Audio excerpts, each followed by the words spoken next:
best thing about quarantine? Yeah. Not being able to link up with friends. I miss hanging out with friends because I recently got my license and I can finally drive friends around. But due to this quarantine, I can't really do that. I would say the schoolwork is a lot more work than at school. Hardest thing about quarantine is being away from friends and kind of just being stuck in this house, kind of just like with your family.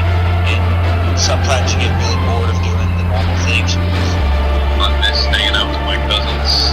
And it was fun. Hardest thing about quarantine, I think, is just not being able to go out or be with people. A lot of my job and my life is based around gathering with groups of more than 10 people. And so that's been difficult. I realize my whole life kind of revolves around that. So not being with my students or not being with friends or family is difficult because I'm definitely an extrovert. So those things are difficult. So I'd say that's probably the hardest part. Actually, but just because their family kind of just don't see them too often, and that's kind of sad. As we were interviewing people, we seeked out others to see if they had any words to say while you're at home right now, and see what they're doing in their time of quarantine in the pandemic of COVID-19.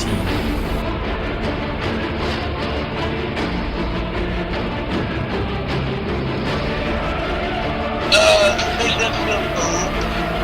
I would say that sooner or later this is all going to blow over, and I think sometimes the news makes it sound a little worse than it actually is, and eventually everything will go back to normal, and everyone will be okay, and things will just get back in line. Alright, it's a wonderful day, the 16th day of the month of June 2020, and no doubt you're having a lovely day. It's a wonderful day, and of course a beautiful Curves one. being flattened. That matter, no matter how Every the weather day, seems, step outside it's in and your recognize favor. how beautiful It's the in world is our around you. favor, and it's a way and that will to be to make way for showers of blessings.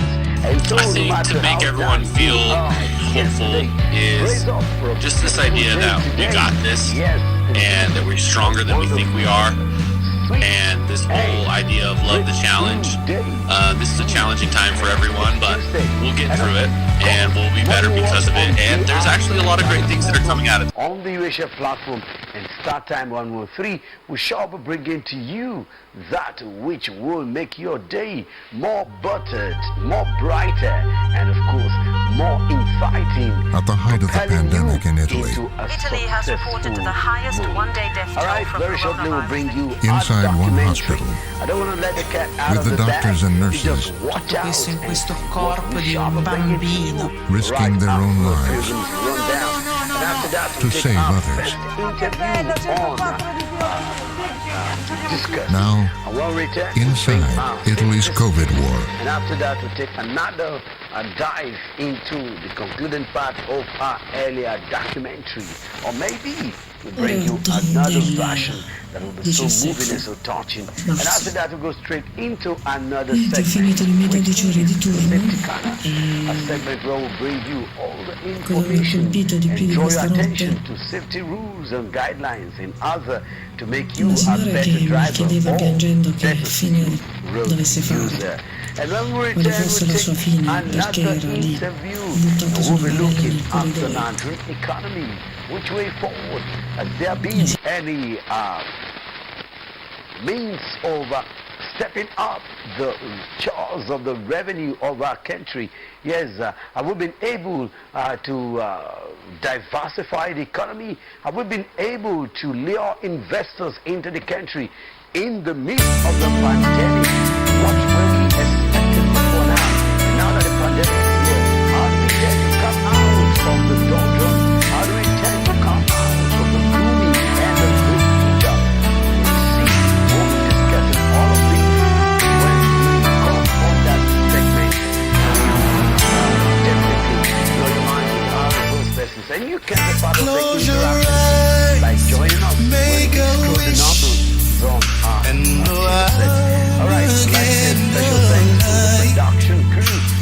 the entire crew of Morning Watch Tuesday's edition, Delta Rainbow Television, channels 41 on the UHF platform and Star Times 103.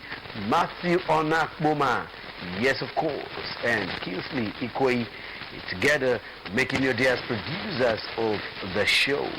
And I'll be your host. Jonathan Page is my name for the show today. And of course, more of our programs broadcast as the times rolled out. Prince Tefwe Irikefe is on presentation director. And on the camera, we call him Rubbish Gabriel Olori, panning left and right. Engineer on duty, Mike Amioku. Yes, we'd like to say, Mike, well, what God has given, He has also taken. And so, let your heart be assured. Of course, that is the will of the Most High God. Okay, and so, if you're all ready, let's make it a date on Tuesday's edition of Morning Watch, Delta Rainbow Television, channel 44, in music and community. I am This is a moment that is going to change this nation. This is a moment that forges character.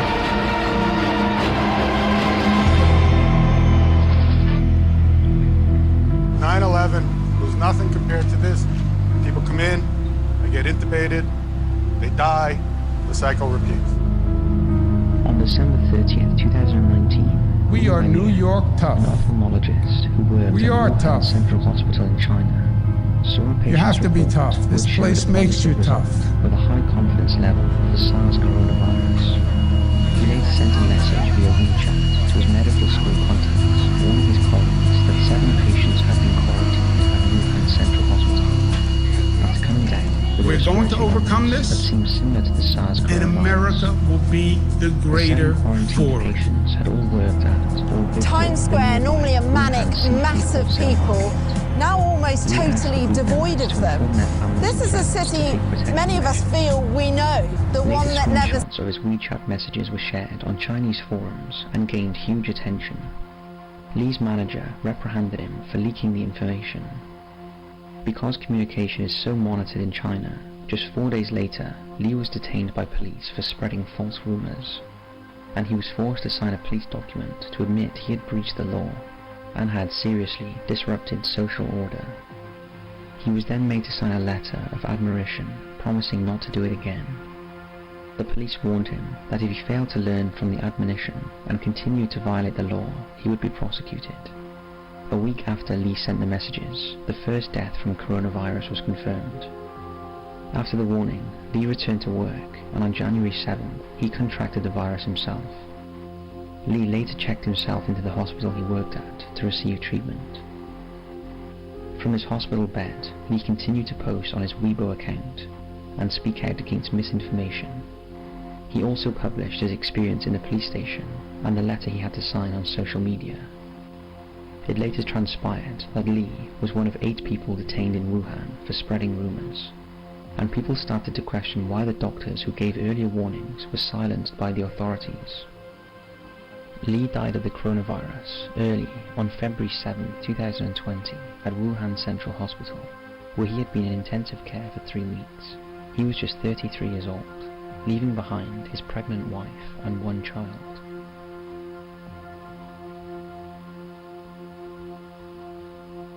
Not only did Lee's friends and family mourn his passing, but so did the entire world, and China's Supreme People's Court condemned Wuhan authorities' investigations into people like Lee, who shared early information about the virus, stating the following.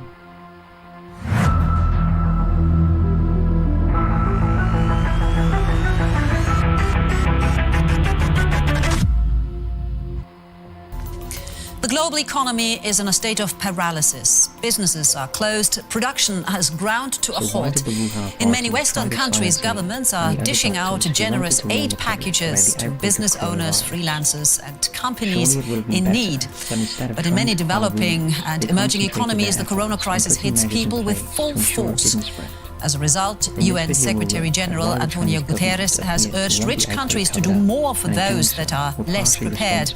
Otherwise, he warned, we face the nightmare of the disease spreading like wildfire in developing nations with millions of deaths. The pandemic affects us all, yes, but while rich countries can cushion the economic fallout from the crisis, others like Mexico stare into an abyss. Let's begin. The virus has already claimed some 200 lives in Mexico, but so far there have been no lockdown measures like in other countries. And so case numbers are rising as people continue to gather, including to protest. Here, hundreds of waiters air their grievances in front of the presidential palace.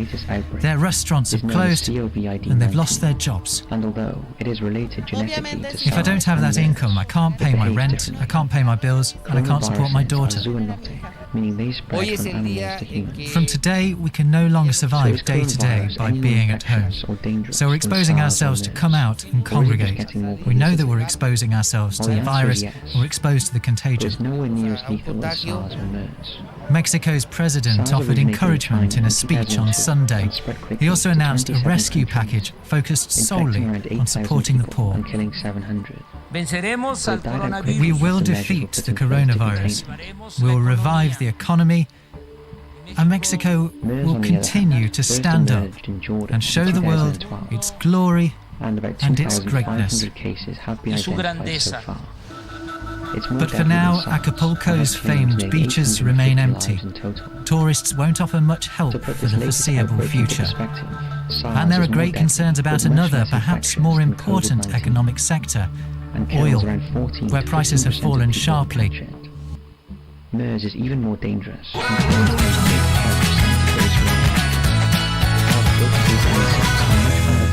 Than COVID-19. Olamide, we get sound check in 30 minutes. I do watch and download videos from.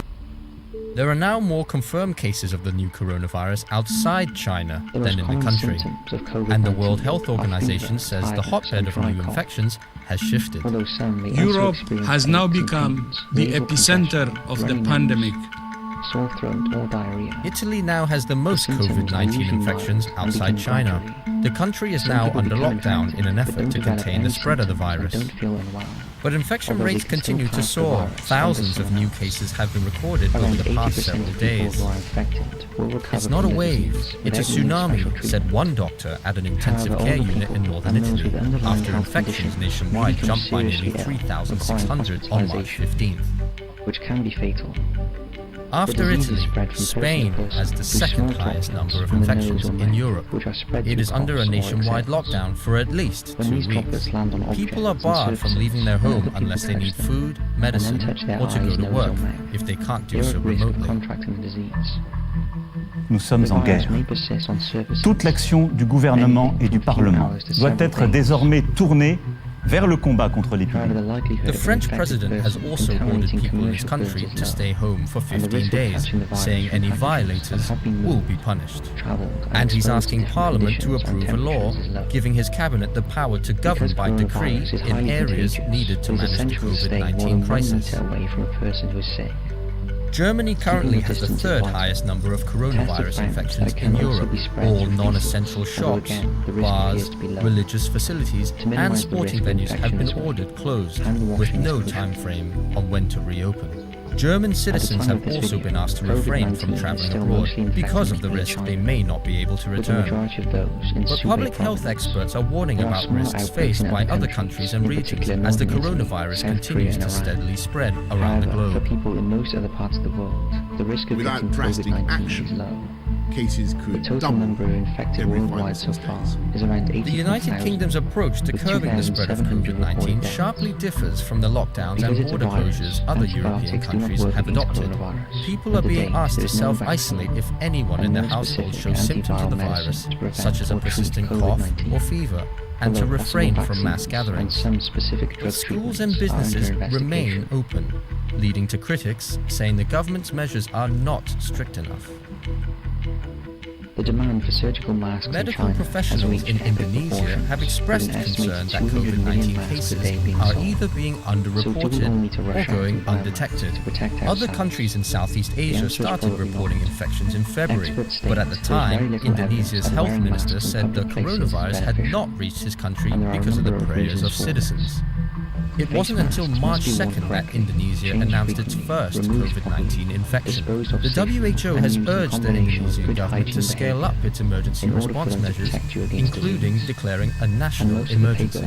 On March 14th, the spokesman for Indonesia's COVID-19 task force said, "We are now treating this as an unnatural national disaster." But activists in the country worry about the millions of Indonesians living in poverty who would be the worst affected.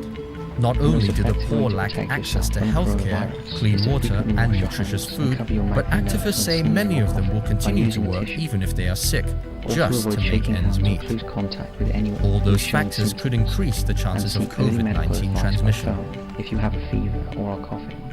Given the scale and the speed at which the virus is spreading, it is now clear that no country is immune from the disease or will be spared its severe impact. The coronavirus has been confirmed in more than 25 African countries.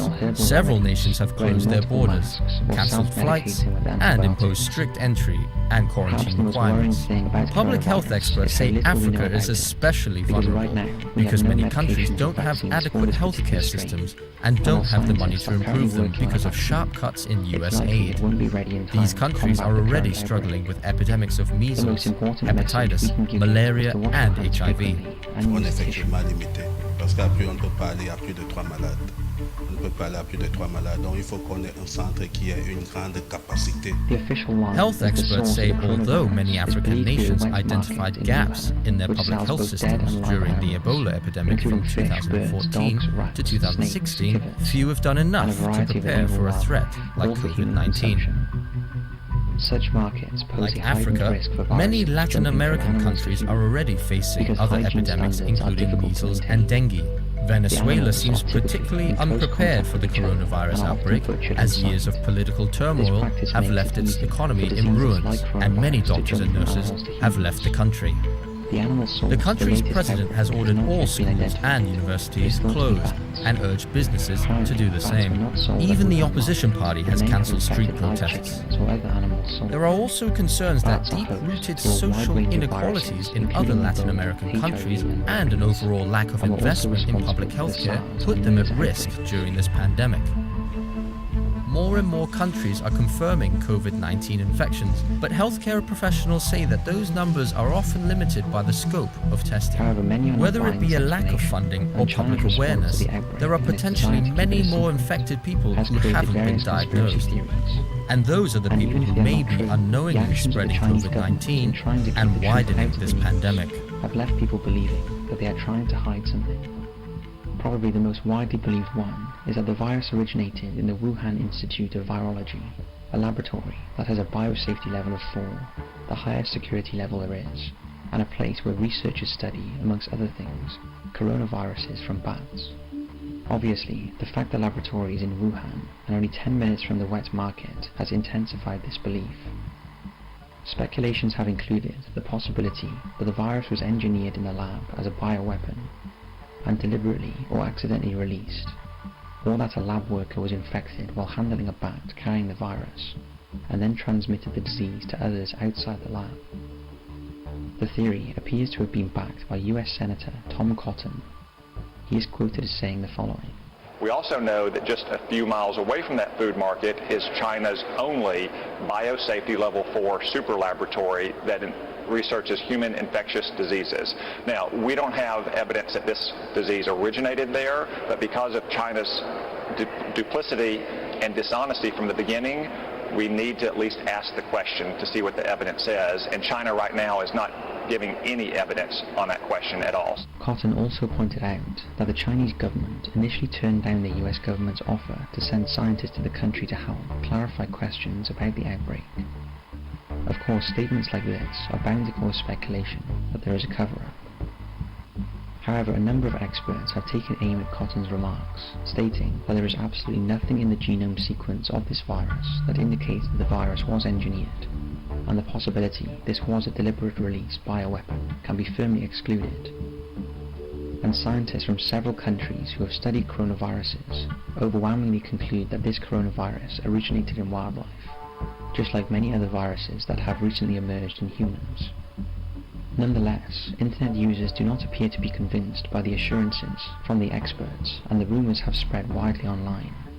Many have pointed out that what happened to Lee when he tried to tell the truth. Some go as far to say that publicly denying the link between the lab and coronavirus could even be constructed as evidence by people who believe in this conspiracy, because denial is the sign that the truth is hidden. Even the world's tabloids have touted the idea that the coronavirus is an escaped weapon, and suggested that the virus was being developed as part of China's biowarfare program.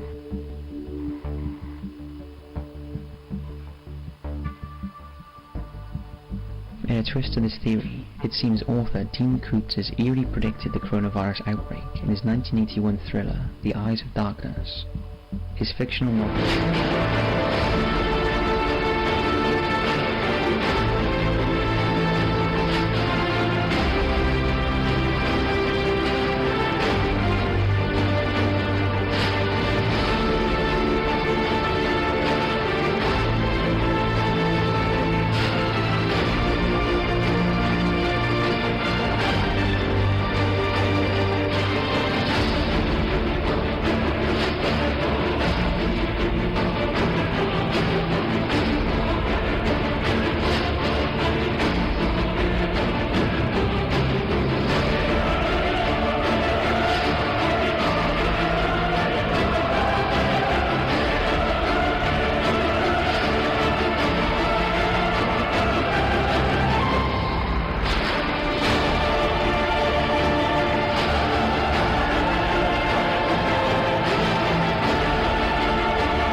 Yes, of course.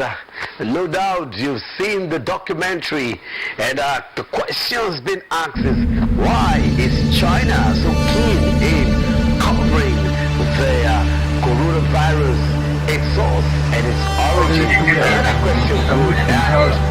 今天早上我是看到整个武汉市东公交车地铁全部封城。 question is only when the rumor came around, people of the world took decisive and precautionary measures well ahead of time. 然后一摸一量那个体温37度，我说完蛋了。 All of these questions 不要以为武汉人都犯病。 solutions been prepared. That's 生 the 命太 documentary. In case you never had the full view of that documentary, 我来了，我一定要活着回去。 Our concluded part of that documentary. Meanwhile, we go straight to our very first interview section 这两天，来自上海、浙江、海南、江西的医疗队先后出发。 We have Apostle Olubabalola JB of Faith Celebration Prison Center and is yet with justice on the question how the religious leader see the new guidelines on worship centers given by the federalistic government of each state of the federation. And so we're talking about them because there are guidelines, there are rules. What are the guidelines? The guidelines are the rules with which churches, religious centers, mosques, traditional worship centers must operate. 自2021年1月23号10点起，全市城市公交、地铁、轮渡、长途客运暂停运营。 And so the first, the Sikh must not attend services. 10 a.m. and January the aged 23rd. people as well. Wuhan And goes of into course, lockdown, the children. an effort to stop a deadly Now, look virus at from all of spreading these. further through And the nation. 是看到整个武汉市都公交车、地铁全部封城了，然后还有很多人都没办法。 Outside all of these persons. Like to say, 没办 welcome 法 to the 回 show. 家去，其实也是很同情武汉 Apostle 的。 Olubabalola JB. Morning. God bless you. Chen Thank you Hung, for a inviting migrant me. worker, Okay. was among those Yeah, who were thank you for forced to also stay. coming and honoring the invite. All right, now, the guidelines. First of all, how does the He church and his fellow workmates finally found a shelter, an underground parking lot. So far so good. How does it affect worshiping and the church particularly? All right, good morning, dear times. God bless you. Today is the day that the Lord has made, and we will all rejoice and be glad in it.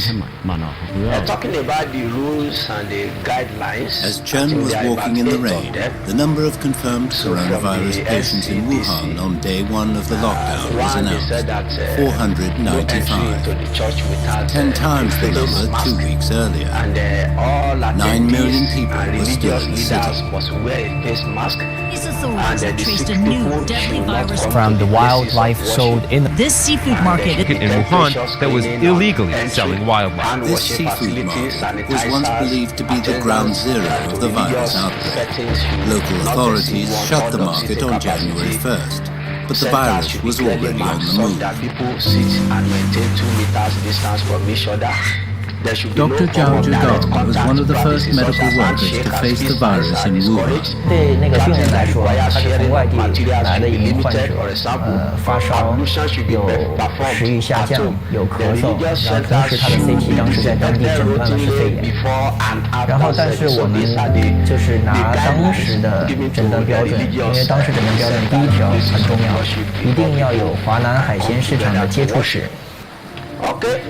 Wild animals were blamed, but evidence already pointed to human-to-human transmission. 83-year-old epidemiologist Zhong Nanshan, regarded as a national hero during the 2002-2003 SARS crisis, broke the news to the public. 这个资料表示呢，它是肯定的有人传染。这个现在啊，绝大部分是来自去过武汉，所以现在呢，我的主要看法就是没有特殊的情况，不要去武汉。It alerted people across China while the situation in Wuhan deteriorated. 这个实际上是有些什么这个它的传染性呢？因为它的现在已经存在有Dr. Zhao's patient never visited the seafood market, but the virus was there anyway. 2 days later, it was confirmed, and Zhao was now infected. 突然回家一休息啊，出现了内寒，然后全身乏力，然后一量那个体温，3就完蛋了。More of Zhao's co-workers started to show symptoms. 这也是恰恰造成最终我们一组的医生护士全部被感染的原因之一。从那个时候开始，我们就知道这个疾病的传染性还是蛮高的。Wuhan's 38,000 licensed medical workers were stretched thin as the virus progressed. As people turned up at fever clinics, the city's health system was buckling under the strain. 忙不过来，从来没见过这种架势呀，这种阵势。一个病人后面真的一排人，一圈的病人，看着就有一点结婚的感觉到不了头，24小时不停的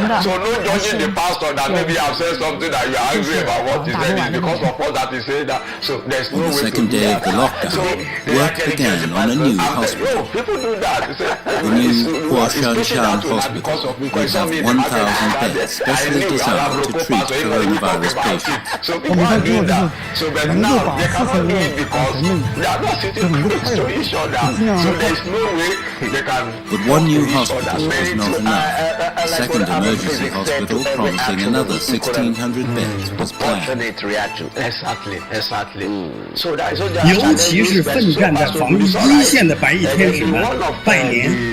我们在这儿过年，你们却在帮我们过关。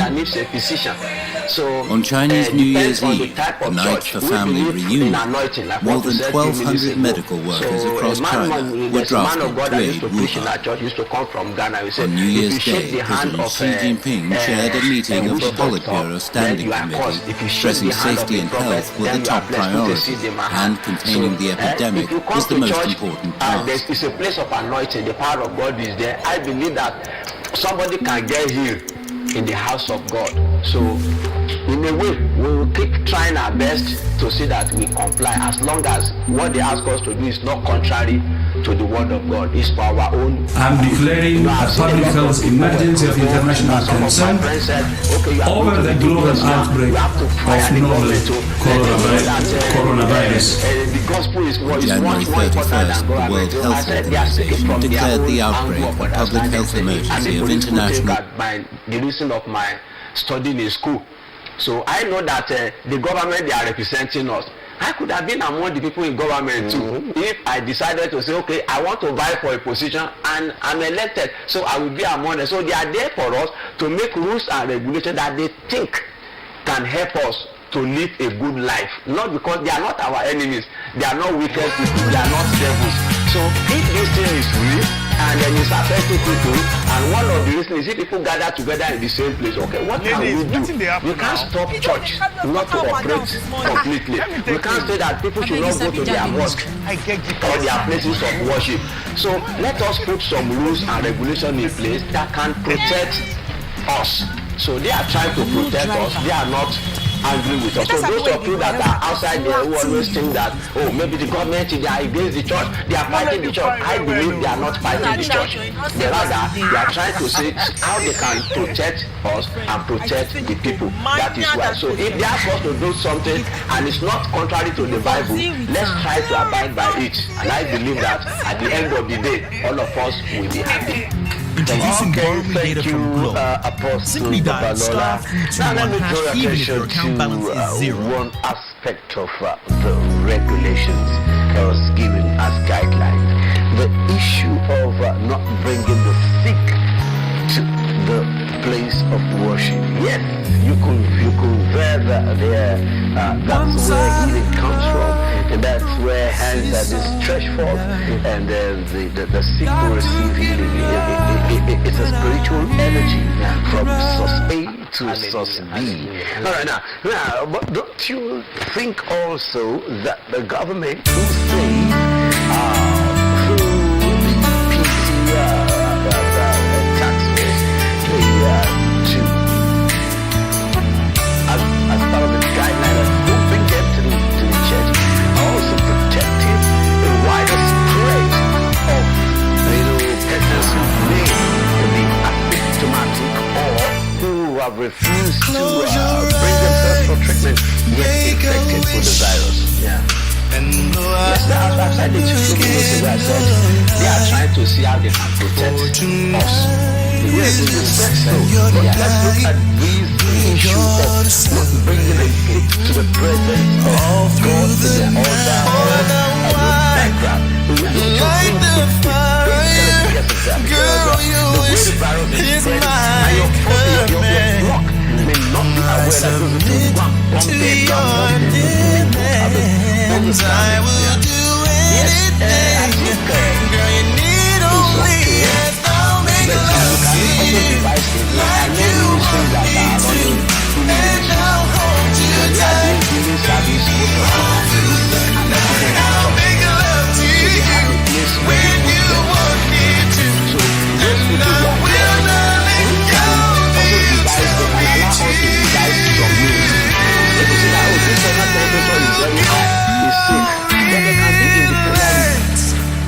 Let's go slow. I ain't and then they can receive healing and all that. But for them not to come to church at all, so that means they can die at home. So that area, I think there's challenge in that area, which can also be found, like I said, somebody is having an issue, they cannot enter the church, maybe they can stay outside, where they can still participate in the service. But for them not to come to church at all, but you said something a few minutes ago that is a powerful revelation. You are very close to becoming a Christian, I'm sure. When we come together, that's why God is saying, go and next fellowship is one another. You don't move every time. Go to the spiritual realm. Go to the atmosphere that causes miracle. That cannot happen. You can't be gathering together.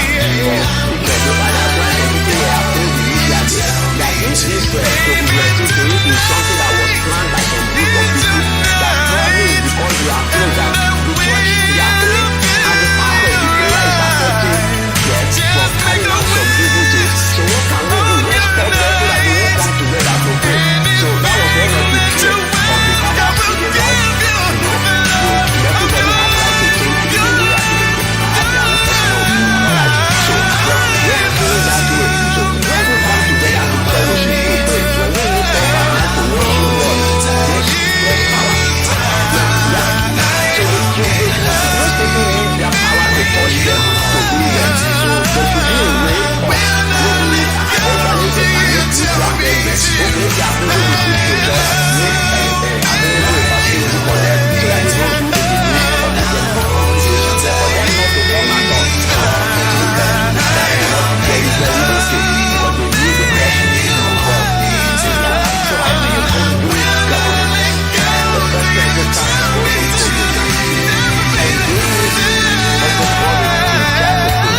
together, in order to seek the presence of the Most High God and tap from the spiritual anointing, especially in the areas of receiving healings.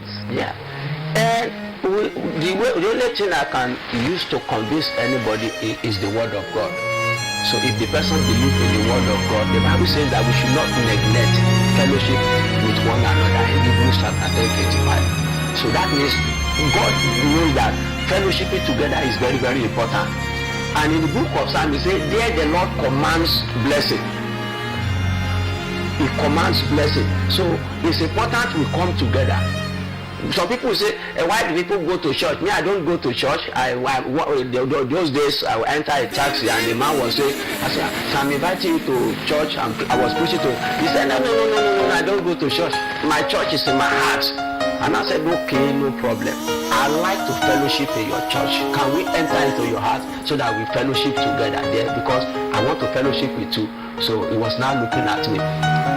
So some people felt that they don't need to go to church. But what if he was smart enough to have told you that, yes, you can come into my heart as much as I will come into your heart. So let the heart speak to each other spiritually. And we have to be in the same, but they have to communicate. Before you see the sky, it is very cool. Just like we see it here, right? With our preacher. Yes, where is the rest of the bread? Where is the rest of the bread? So there must be a place where we can gather. Now let's look at fanaticism. Religion comes with fanaticism. Whether African traditional religion, or whether Muslims and Christians, it comes with fanaticism. Now, a typical religious fanatic would like, no, I'm not going to use any sanitizer. I'm not going to use any face mask. The healing of the Lord is upon me, and I have faith enough to carry me. I refuse fanatics to come to church in the midst of the pandemic. Okay, I will not call them fanatics, but I will say, because everybody is having the measure of faith. If I'm feeding my faith, spending time with the Word of God, reading the Bible, meditating on the Word, and somebody is not doing that, we cannot have the same faith. So, there are levels for person. That person that is talking may not be talking as a result of being a fanatic, but he may be talking as a result of the level of his faith. But what I used to say is, like myself, so I will put it on.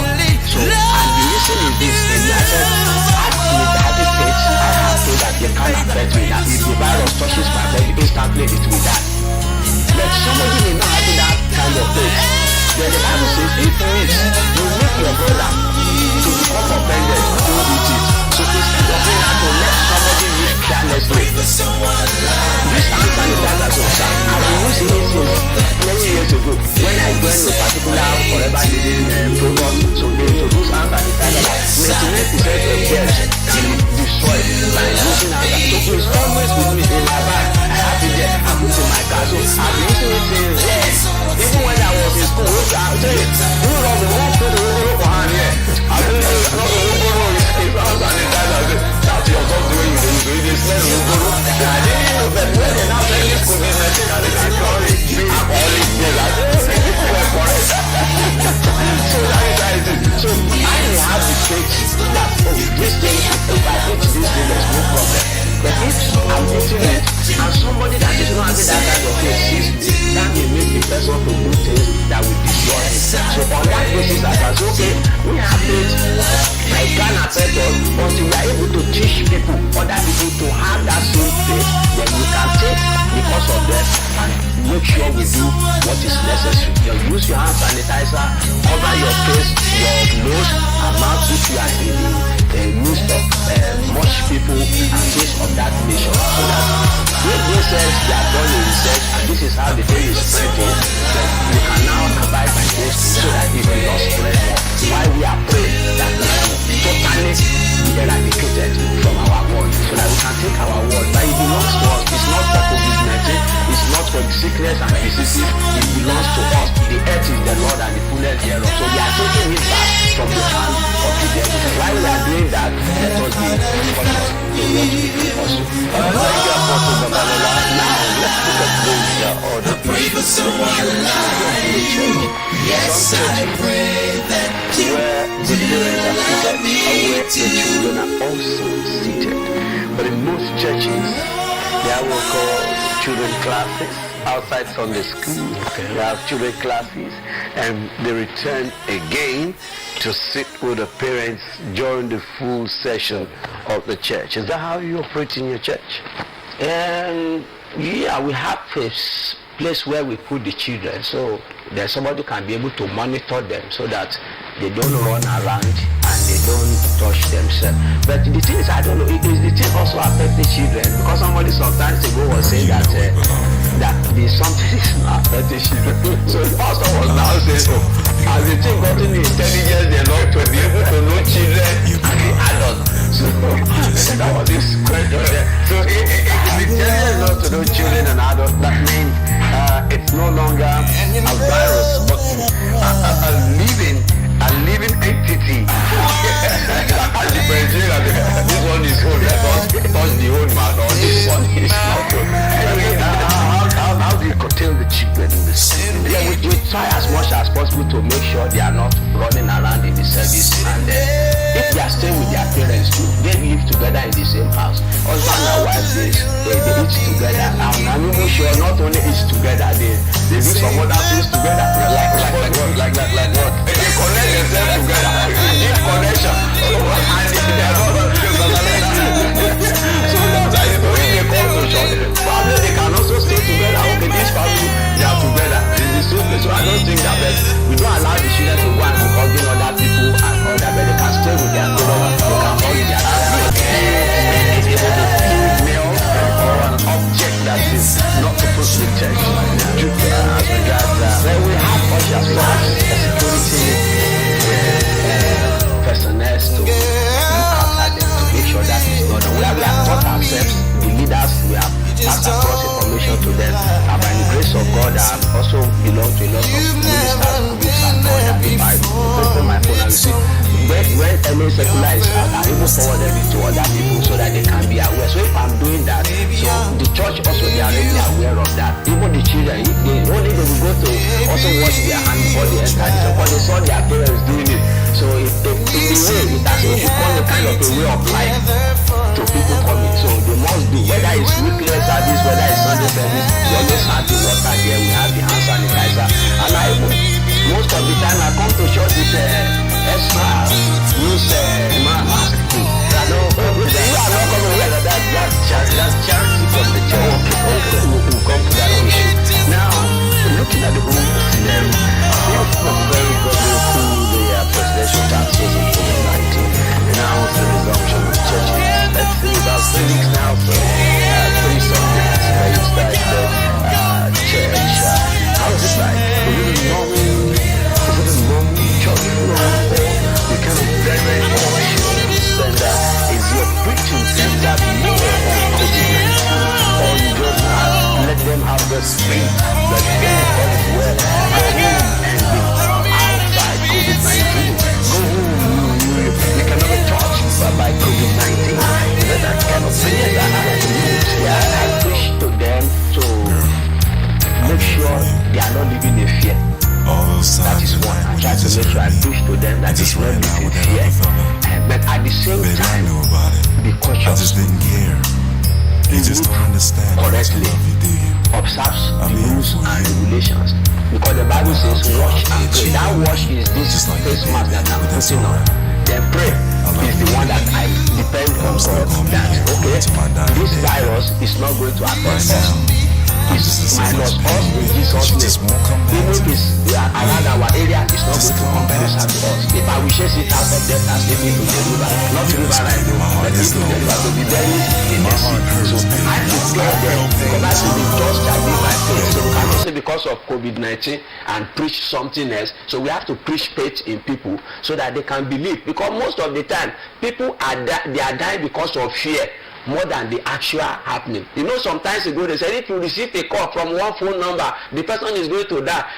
Some people say, I have received the call, no, I'm feeling something now.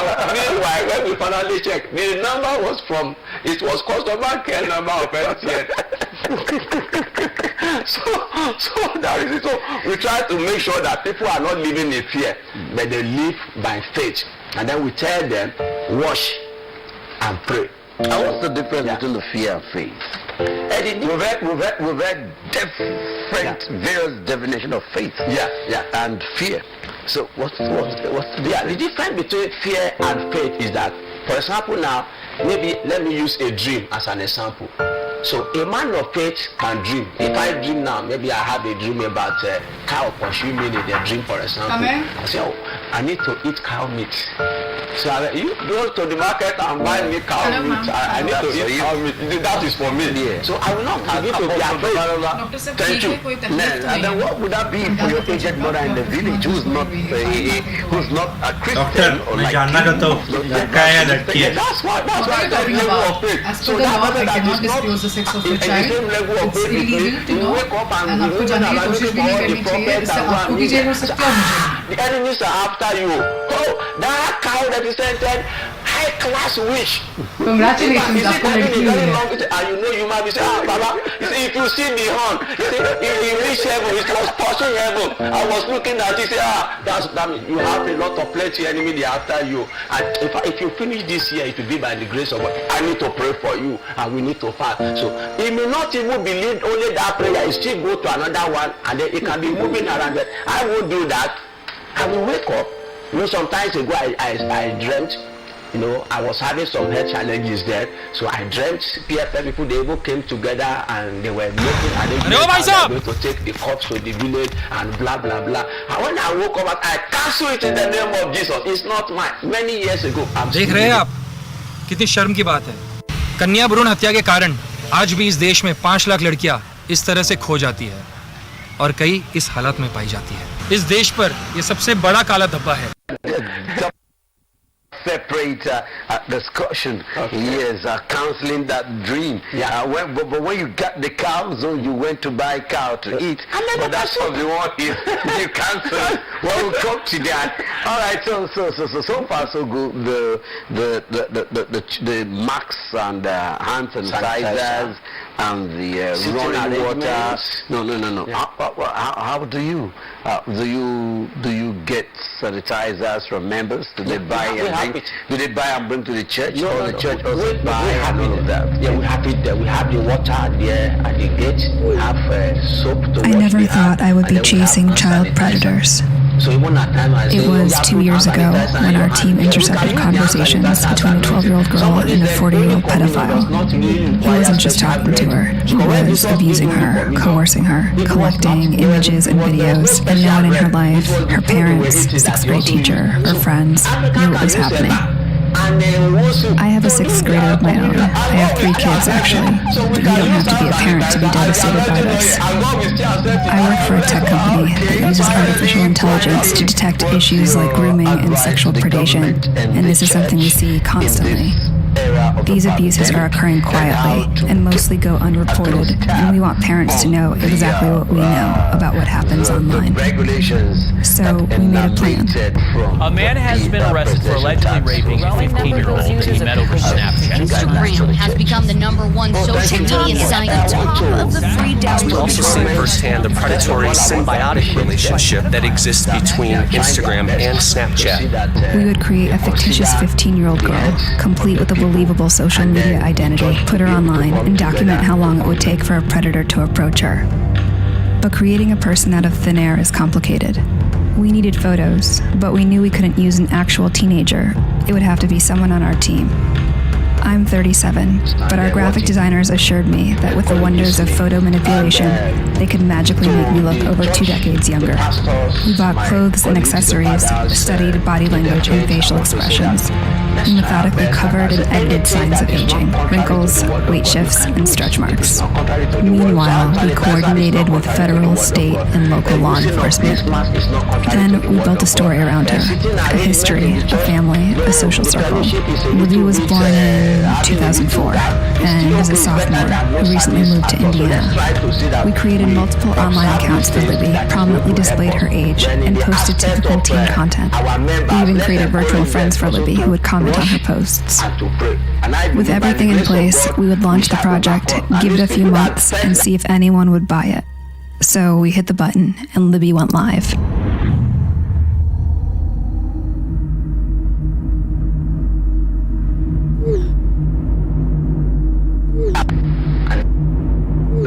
Within the first hour of posting on Libby's accounts, 7 adult men contacted her. By the end of 9 days, that number was 92. The conversations ranged in severity from making sexual comments to sharing and requesting explicit photos and videos to manipulation and threats. The onslaught was so massive, it took 5 of us playing Libby full-time to keep up. We decided to move off-site where we could scale up the operation and gather as much information and evidence as possible. Since Libby is 15, men might try to falsely justify their actions towards her because of her proximity to adulthood. Would parents question, where's the bar? Would a 13-year-old face the same barrage of predators? A 12-year-old? How young could it possibly go? The graphics team transformed me into 11-year-old Bailey. Bailey is afraid of the dark. She hasn't had her first crush yet. She's still prepubescent. A parent might assume Bailey would be insulated from any sort of predatory attack.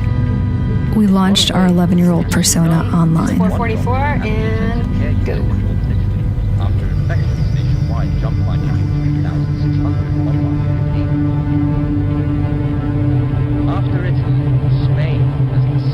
One like from a guy whose profile photo is a penis. So let's say 1 minute and 7 seconds. We have a message request. Although sorry, 2 more requests just came in. How much time? 1 minute and 40 seconds? Yeah. How old are you? You go to the profile, you know that is a child. It also says in the profile that the child is in 6th grade. Another one. It's just lighting up, like the inbox is just boom, boom, boom, boom. And he's asking Parliament to approve a law, giving his cabinet the power to govern by decree. An incoming video call in less than 5 minutes. Germany currently has the 3rd highest number of coronavirus cases in Europe. All non-essential shops, bars, don't be shy. And sporting venues have been ordered. They all say don't be shy. Few parents know just how dangerous these platforms are for so many kids, so we brought some on site so they could see for themselves. 11-year-old Bailey's persona was approached with an even more disturbing level of manipulation and requests. Without drastic action, cases could double every 5 or 6 days. The United Kingdom's approach to curbing the spread of COVID-19 sharply differs from the lockdowns and border closures other European countries have adopted. People are being asked to self-isolate if anyone in their household shows symptoms of the virus, such as While the majority of the abuse happened from a distance, our child profiles also received requests to meet up in person, especially our 15-year-old persona. 28-year-old Keith was relentless. Like the others, he took no issue with Libby's age. He shared explicit videos of himself. He treated the virginity of an underage girl as a prize to be stolen. It was a tough decision, but if Keith wanted to meet Libby in person, we would let him. We synced up with our law enforcement contacts, and within 24 hours, we were on the ground and ready to meet. We already had evidence of what he had done online, but was he willing to carry things out in real life? We knew 37-year-old me attempting to pass for 15-year-old Libby would be a challenge.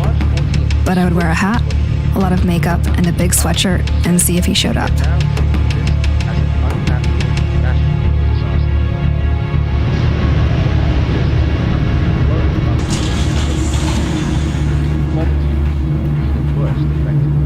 Not only do the poor lack access to health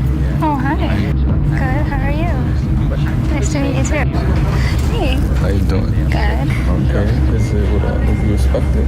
Well, yeah. So you want to stay? Wait, so do you want to go for a walk first? Okay, what's wrong? Why are you not trying to rush upstairs?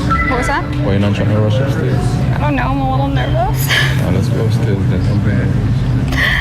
I've never done anything like this before, so I'm a little nervous. It's the first for everything.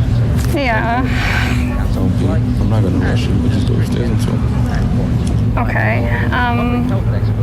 Have you ever...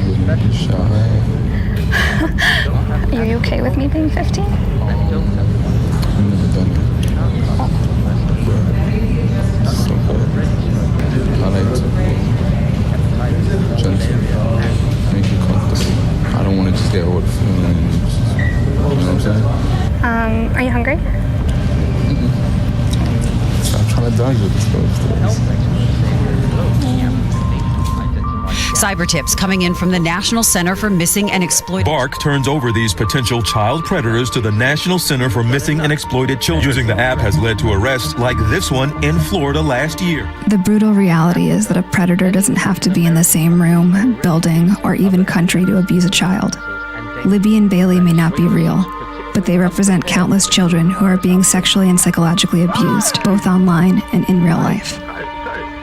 I think about how I would have felt as a young, impressionable child. I would have kept the abuses to myself for fear of being shamed and blamed. I would have suffered with it, secretly and quietly. Hi, Mama. Hi, did you have a good day? Yeah. Mama? Yeah.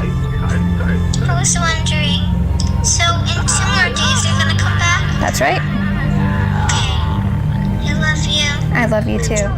Our work has led to numerous arrests, but it's a drop in the bucket.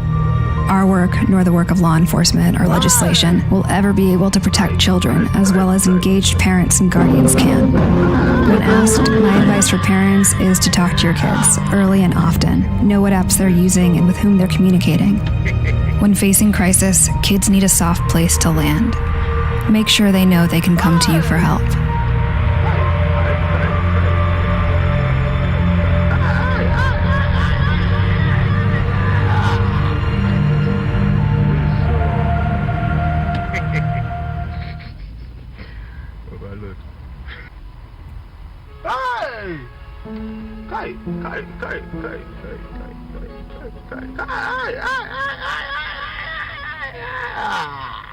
Tim, this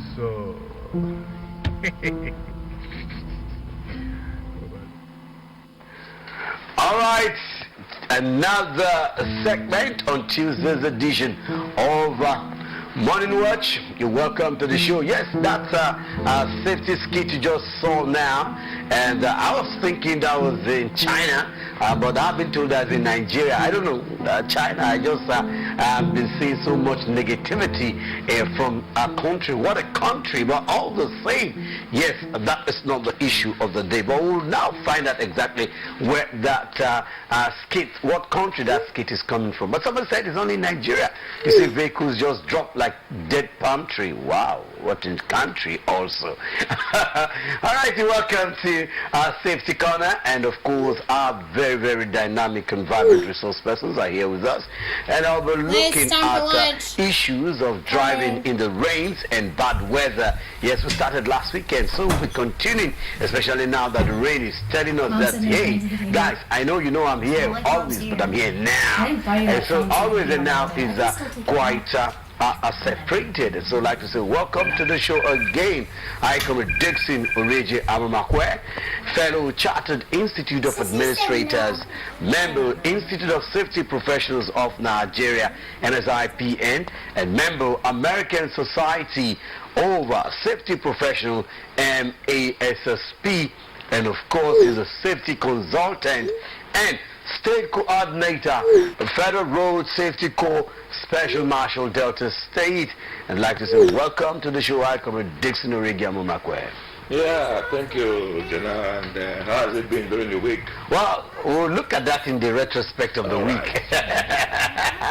All right, thank you for coming on the show again. All right, Pastor Sunday Aigbedu, State Secretary, Federal Road Safety Corps, Special Marshal, Delta State, and of course, the Senior Pastor the Chosen Disciples Assembly here in Warri. We'd like to say welcome to the show, Pastor Sunday, sunny side of life, Aigbedu, Oba Tokbeye. Yes. Yeah, good morning, Jonah. Good morning to all our viewers. All right, and so I commit Dixie Nureja Mumakwe. Let's go to the question you asked, how was the week? Well, the weekend was splendid. Outside one of two Keke Okoa and Tukitke Okoa all around the place, causing misdemeanor on our roads and not following signs and not following instructions. And these days I kind of don't see death map so much on the way again, or maybe they've been taken for further training and stuff like that. I don't know. Well, I don't know about that, but the fact is, let me begin with the activities on the road, just like you rightly observed. Yesterday, Evangelist the chairman of the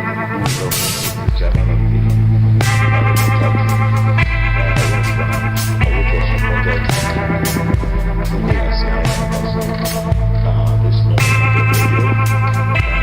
They made a lot of good plans, they have good plans. Only the plans have been brought to fruition because they are looking about, talking about the Keke riders, where they must park. But one thing I know is that with Keke riders, they will listen to your community. But once they are left there, everything is thrown away overboard. You see? And I plan to consider this morning that I will call him to say, look, the people you are talking to, there are people that they don't actually hear what you need, people that will instill discipline. What we need in Nigeria is discipline and not just having meetings and the rest of them and concentrating only on money. We need proper discipline so that our leadership can be properly played, and of course we can also see the visibility that yes, there is discipline in place here. Now you go to a junction, you will drive the Canada from there, go back again the following day, stop there. What is the sustainability of that discipline is very key and very fundamental. However, let me just stop on that. Then I go to what is going on right now in the expressway between FBA and F4 expressway. From the FBA end, we discover that there are construction going on right now in the median of the road.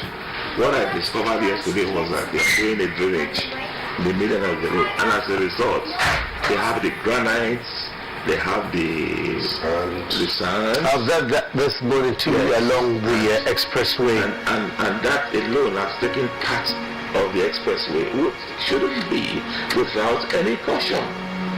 There should be caution signs. There should be caution signs. Diversion warning, yes. Drive slowly. Tipped areas. Yes. But this time, are those tips so expensive? They are not expensive. It's just that is exactly what I'm saying. We have no discipline. If we have a discipline where the supervisor ensures, safety supervisor ensures that these things are put in place there. By the time you approach those areas, you don't know. Yesterday I was coming with my secretary. We went to Asaba yesterday, and on our way, we saw a construction zone going on along the Soko axis. And I saw where you have a diversion less than 200 meters. Now at night, when you look at that, you cannot see the diversion. And therefore, you expect that vehicles will run over. And that is another dangerous, it's a big hazard. You understand? So, we need to be very, very careful on that. Then, the nose marks we are talking about, this our nose mark. I want to go and demonstrate it. I want to. Who do you want to demonstrate? I want to advise people. I want to advise our viewers to be very, very careful.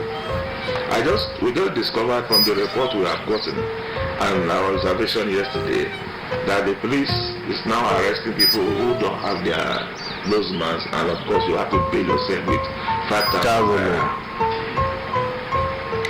And sometimes you begin to wonder, which country are we really in? One step forward, 10 steps back. We're just living like a vicious circle. We go nowhere. It is in this country that we heard that there was a shooting in the Aso Rock. Up till now, we don't know who and who that is involved. Yes, we don't hear it on news. It is this country that you hear that a human rights activist sued the IG or called IG to apologize for pressmen that were wrongfully held. And up till now, no apology. We have no respect. We have no discipline. We don't respect ourselves. And sincerely speaking, I feel really pain that I come from this part of this country where we don't have respect for others. It's very, very painful. Very painful. The nose mask is not labada mask, which is a face mask. It's called nose mask. The nose and to close the mouth. Now, the policemen will not even wear, yet they are arresting people. But who are you to talk because they are carrying gun? They are not carrying gun. They can frame you up. So if you are listening to us and watching us right now, I beg of you, when you get to where police day, use your nose mask though. Because like me, I don't try to receive reports say police collect money here. I know they carry gun. No, not the IG. I know the IG. not the CP. At all. And those who are involved are not talking. So maybe I cannot talk beyond what I can say right now. Just to advise us about that. And then of course, Ozoro Road yesterday was much better. Still a virgin. So we passed through, it was quite good. And the construction that is going on by this Chinko, what do you call it? Chinko Chino. At least they have some road signs on the road, but not visible at night. Okay. And there was a heap of granite that my secretary was saying, is that a flyover? Honestly speaking, you will be deceived if you have not passed them before, because you see the mark of a road of the tire on it. And of course, by the time you climb down, then you will know that yes, you just descended from. Of course, and we extrade it. We will avoid the photograph, but we extrade the whole thing and then we send this thing among ourselves. How should this will behave like this? No warning sign, no warning tape. No. You see, our constructions in Nigeria, especially, let me begin from Delta, would need to be very specific and to be very professional. Like the job that do at MPA Road here, it's not professional at all. You don't have any safety officer on ground that you say, good, no, this work must be done to this specification. This work should be done this way. But rather you see all kinds of things. It's an all-commerce affair. All-commerce affairs. You give a contractor to somebody that studied English to go and construct road. What has that got to do with the person that studied English or Yoruba? What does it know about civil engineering? What does it know about structures? That's the problem, and we are not doing the right thing at the right time. Honestly, we are really getting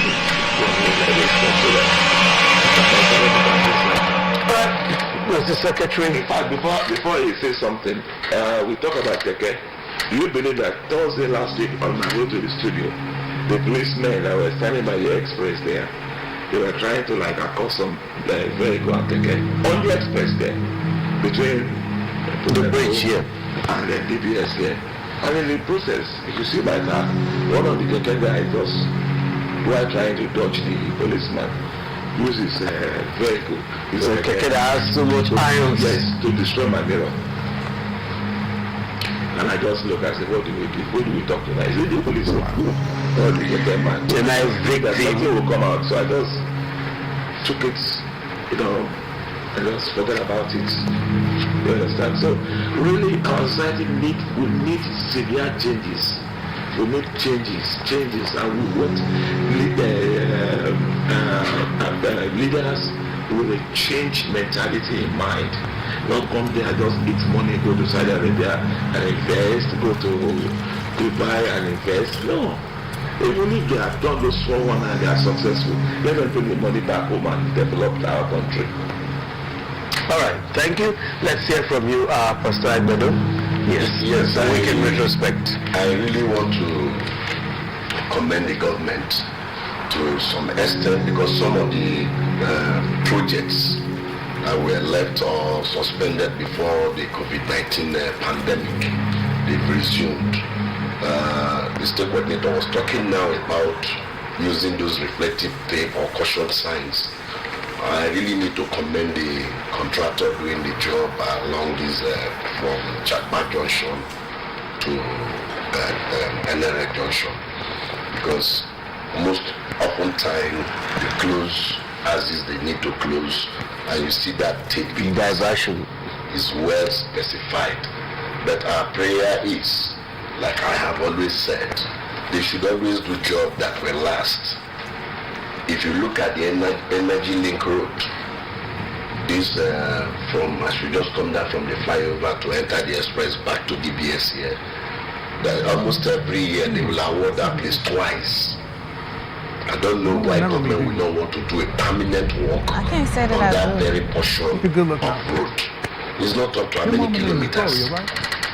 I repeat myself, if the government agencies are watching us, why would they need to spend money again and again and again on a portion of road at times twice they will award it for contract? Now you go there, it's unpassable. And the area that we need to use to maneuver to cut it off is also bad. So I'm so surprised that you say you commend them.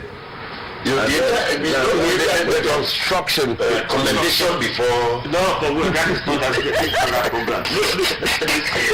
It's not that program. It's a factual program. You call a thief a thief, you call a liar a liar. You understand? I understand what you are trying to come out with, but then they still have not made up with the standard. Yes. While the standard has not been made, it's trying to you are listening, you are watching, and you are trying to apply what you have been watching on a safety corner, and you are trying. At least we commend them a little for trying to apply what they have heard.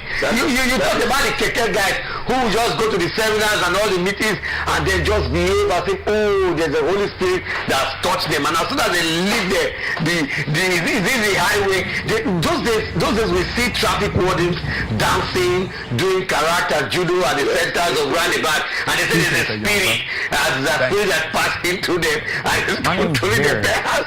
That's what controls the keke and the keke guys along the highway. Now when they come to seminars, they listen. As soon as they come back, they are repossessed again. Including the various construction companies also like he was saying. Yes. I tell you the truth. The truth is this: professionalism is not in most of the activities that we see in Delta State, for instance. Especially in the areas of road construction, electrical, electronics. When I mean electrical people, that's so bad to the point where a transformer of 25 kVA will suffice, and then they will be recommended 700 kVA.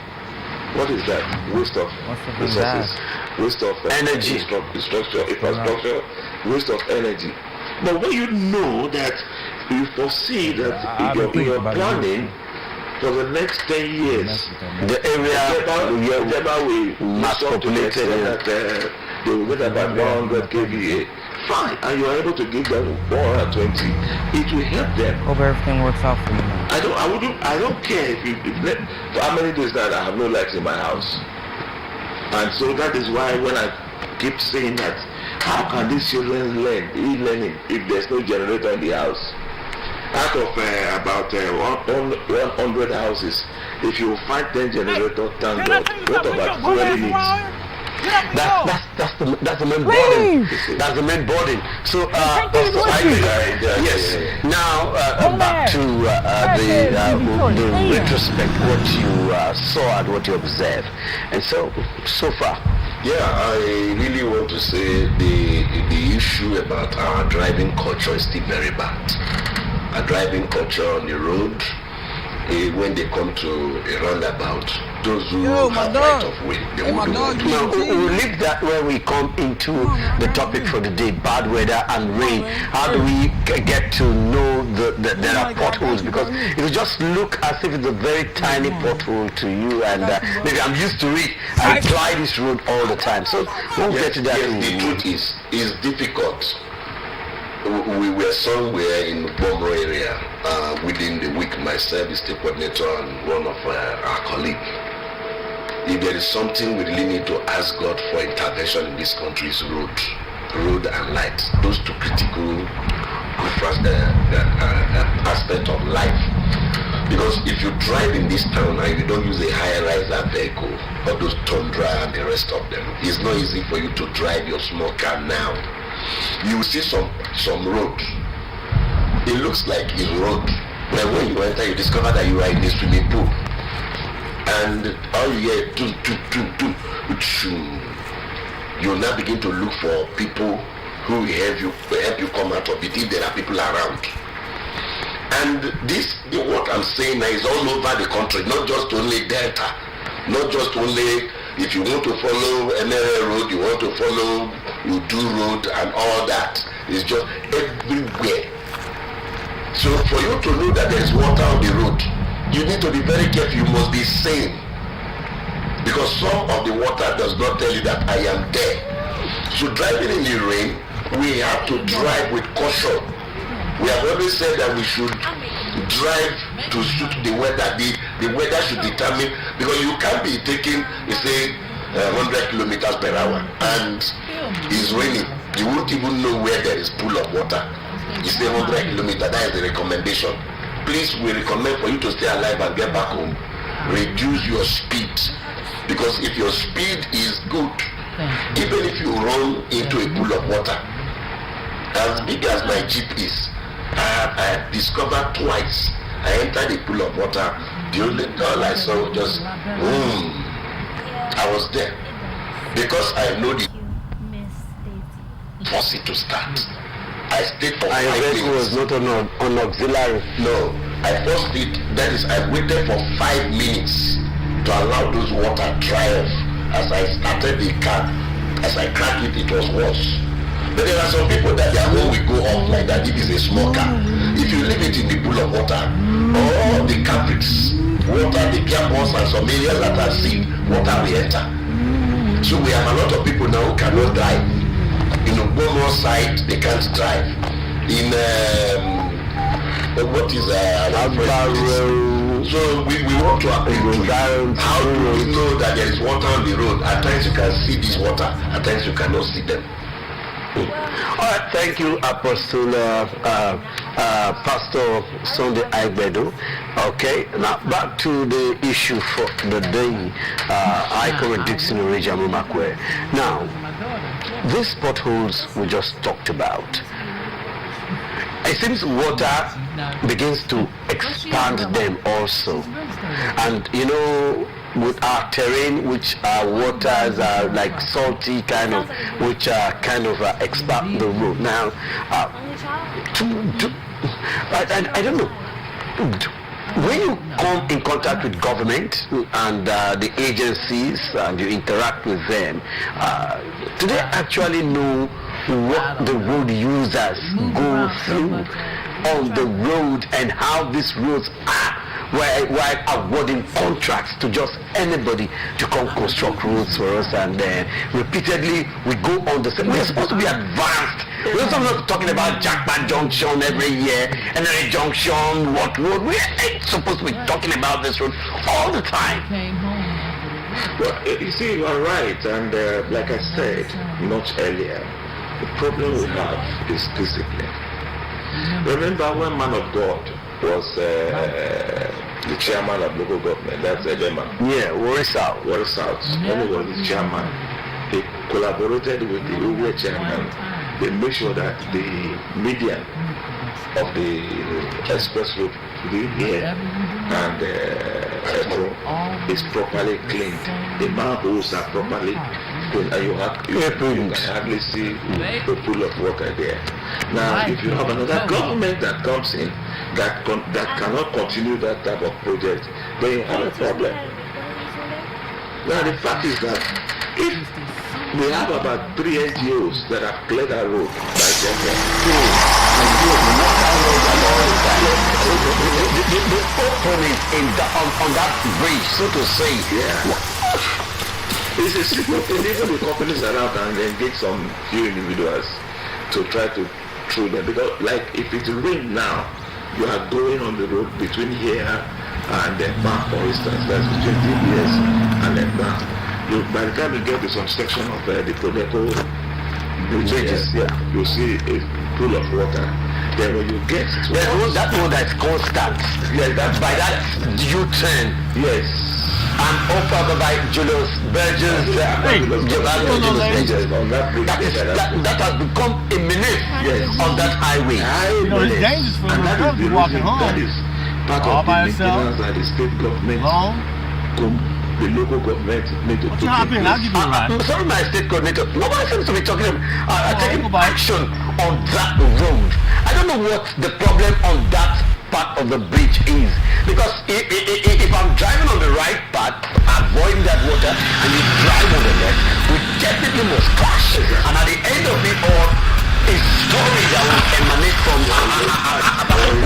in fact, several times I can tell you now that if you go there when it is raining, within 30 minutes, just hear parts or monitor, there must be pollution. Seriously, there must be pollution there. Either side, face or headline pollution, and in that road. Understand? It is because our people, I'm sorry to say that I have to come back to these governments. You and I. If I talk and I cannot be listened to, and you talk you cannot be listened to, and with one person just say, "Tabeg, just block all these people. They talk too much. These media people, they talk too much." Not knowing that our talking is to better the society. You understand? You don't just talk. You talk to better the society, but somebody will tell you that that's what we meet and that's what we live at. I saw a boy that was driving against traffic some couple of months ago. And as he was coming out, he was coming in towards me, and I said, "Oh, God, I will drive like this." He said, "Oh, bro, I know you."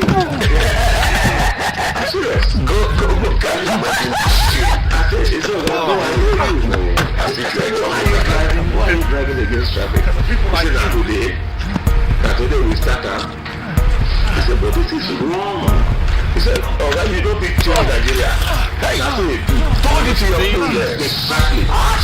As at that time, people started gathering because the people around there know me. Child is innocent. This is going to stay that way. You cannot change Nigeria. Who will change Nigeria? He just came out of his car, stood by the car. Now, why you don't be change Nigeria? Don't be change Nigeria. Now, we did one before like that. And very close to my house. So when I saw this threat and I said, it's not human being with this.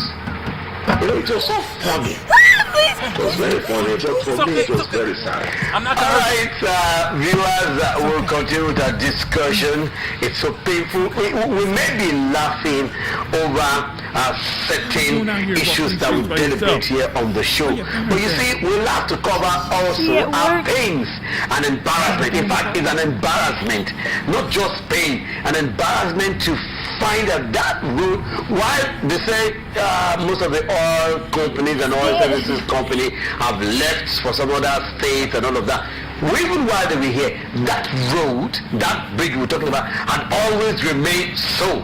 Now they are not there, it's also there. Now, we have agencies, intervention agencies. In fact, we have DESOPADEC, we have Ministry of Transport, we have committees, environmental committees like the likes of Oromoni and all of that coming.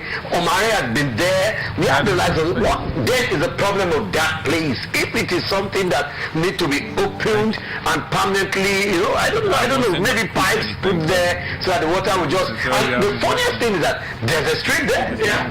the bridge is on top of street. Exactly. And so if it is a way of diverting the water, or is it sacrificial water that is in that place that we don't know? Because there's always a smell, a very pungent smell in that part of the bridge every day and every night. It has nothing to do with spiritual issue. If asking one day we were going to either Benin, the Saplet Bridge, what we are saying now, you go to Saplet Bridge during the rains like this. Just pray that it doesn't rain. That one is even worse.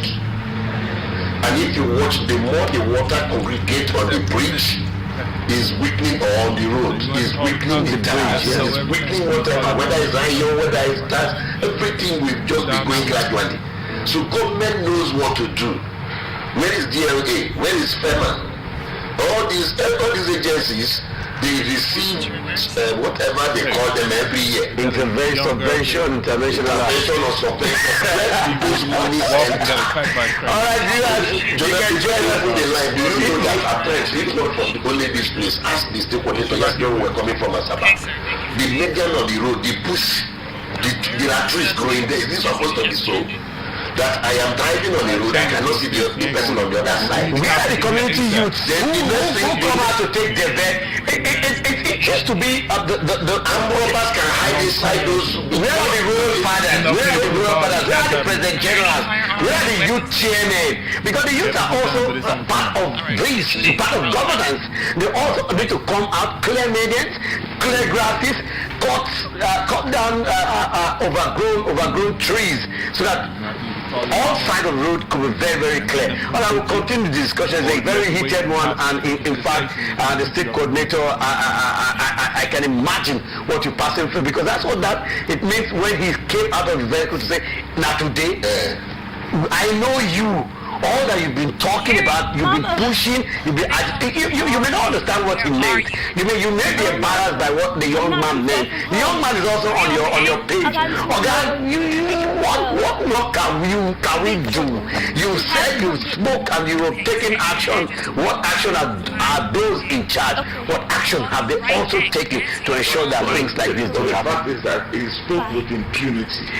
Because he was also frustrated. He spoke out of frustration. You may not understand. The day the deputy Senate president came here, he drove against traffic.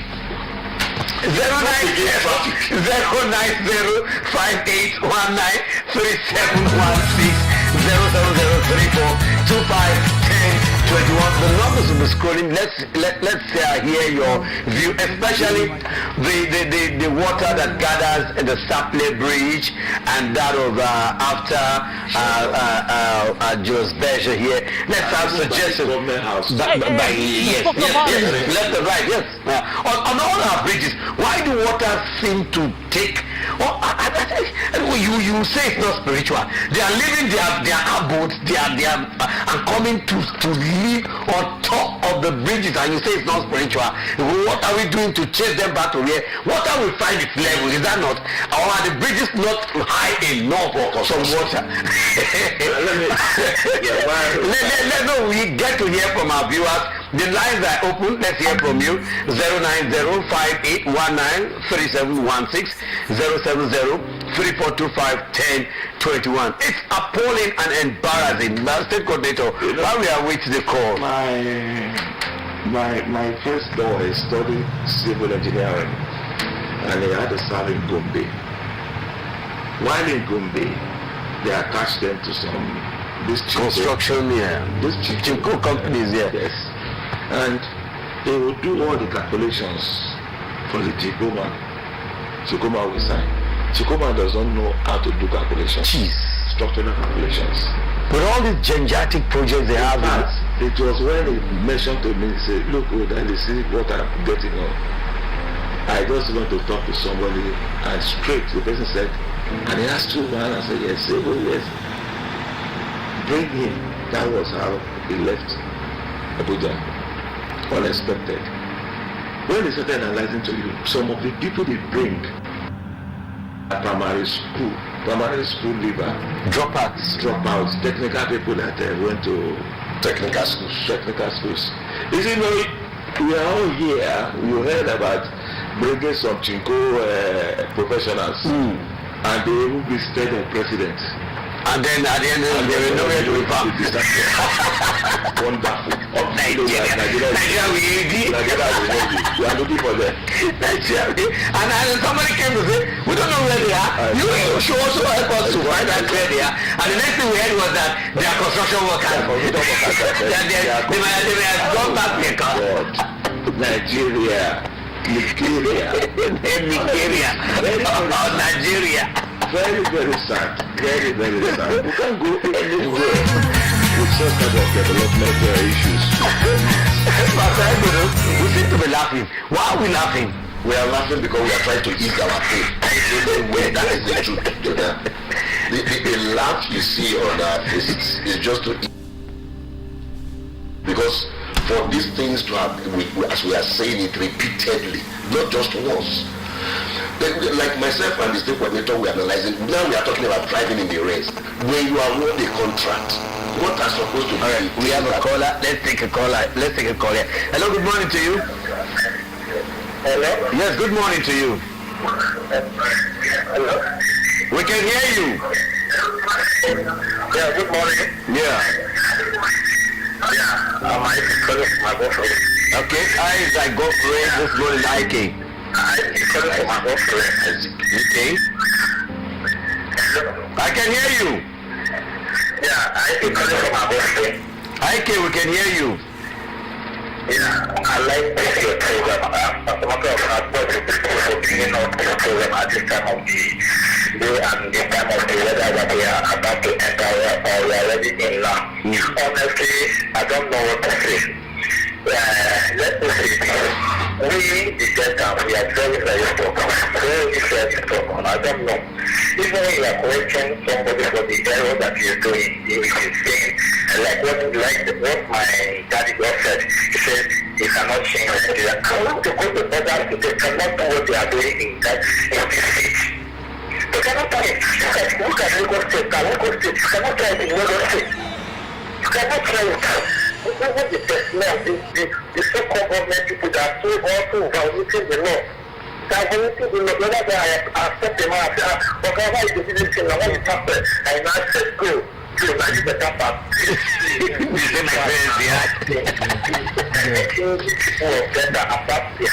from the road. Hazard of the road is just too much. People should try. God bless you for this program. God bless you. Thank you, IK. We appreciate your call. I've been told that we don't have much time, but let's look at that. Let's not dwell much. We've said a lot. I think a word is yes. We'll continue. A word is enough for the wife. Let's look at the tires. The tires. How important is the tire to the vehicle at this point in time? Now that the rains are here and a lot of potholes, spiritual potholes. The state coordinator normally call it hidden hazard. He's sealed there like a lion that is hungry. It's when you enter, you will know what is there. You hear it in the center of your head. Tires are very important. Like my friend Mukoro will always say here. He said, if your tire is bad, you don't change the tire, your car will be there where it's supposed to be. Where it is stored. So, largely from that, actually, tires are very important because of hydroplaning or aquaplaning during this period.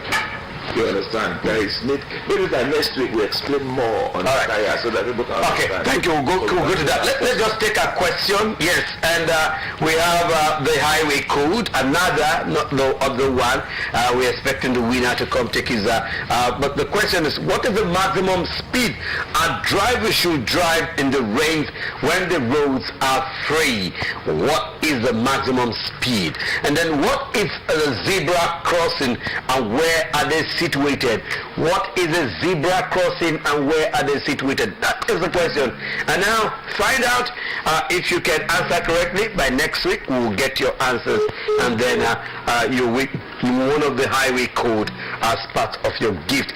Every Nigerian need it. Keke riders, tuke drivers, you need it. Go and read that study, because some of you are also learned. You're not just illiterate on the highways. It's just the attitude that is an illiterate attitude. All right, thank you for coming on the show. Hi, Comrade Dixon Oreji Amowakwe, fellow, Chartered Institute Administrators and member, American Society of Safety Professionals of Nigeria, and is a safety consultant and the state coordinator, Special Marshal Federal Road Safety Corps, Delta State. I'd like to say welcome to the show. Hi, Comrade Dixon Oreji Amowakwe. Thank you for being part of the show. Yeah, thank you very much. By next week, by the grace of God, we'll be with our viewers. Okay, thanks for also coming on the show. Pastor Sunday Aigbedu, State Secretary, Federal Road Safety Corps, Special Marshal Delta State, and the Senior Pastor, the Chosen Disciple Assembly Warri. Thanks for being part of the show this morning. Thanks for being part of us, and we say to our viewers, drive to stay alive. Okay. All right, so we'll be back next week with another explosive edition stemming from that of today. Don't go away, don't stay tuned. Jonathan Page is my name.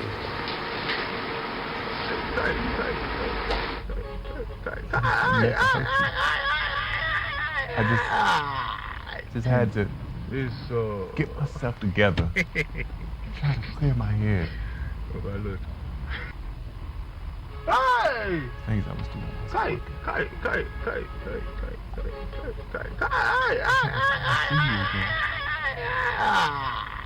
Jim, it's See Erica.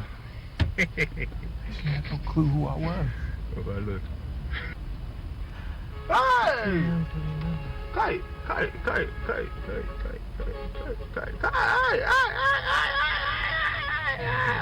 We keep going. Jim, it's Son, Gloria passed away.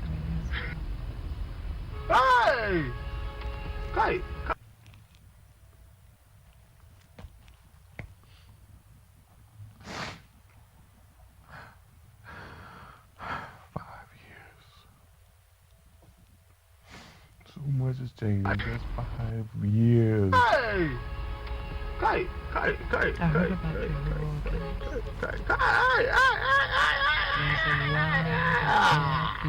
Jim, it's I'm glad you did something about it.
turmoil I know. have left its economy All those in years ruins, in the army and many took a toll on you, losses son. have left the country. The country's president has ordered all schools I just and want you to universities know that closed and urged businesses to do the same. I don't hate Even the you. opposition party has cancelled street protests. I love you. I was just so scared. More and more I'm so sorry, Mama. confirming COVID-19 infections, but healthcare professionals say that those numbers are often limited by the scope of testing. Whether it be a lack of funding or public awareness, there are potentially many more infected people who haven't been diagnosed. And those are the people who may be unknowingly spreading COVID-19 and widening this pandemic.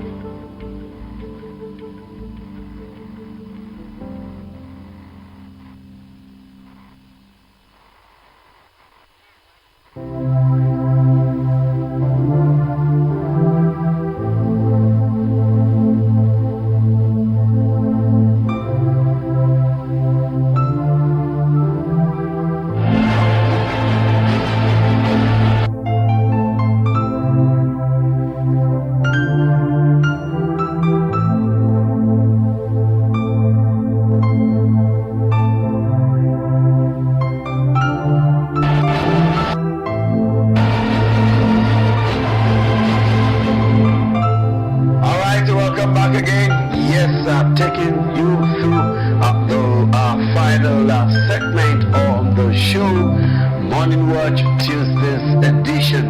Okay, and so we'll be having a very, very astute resource person with us to tackle the issue of the Nigerian economy. Yes, the Nigerian economy may not be different from the world economy, especially at this time.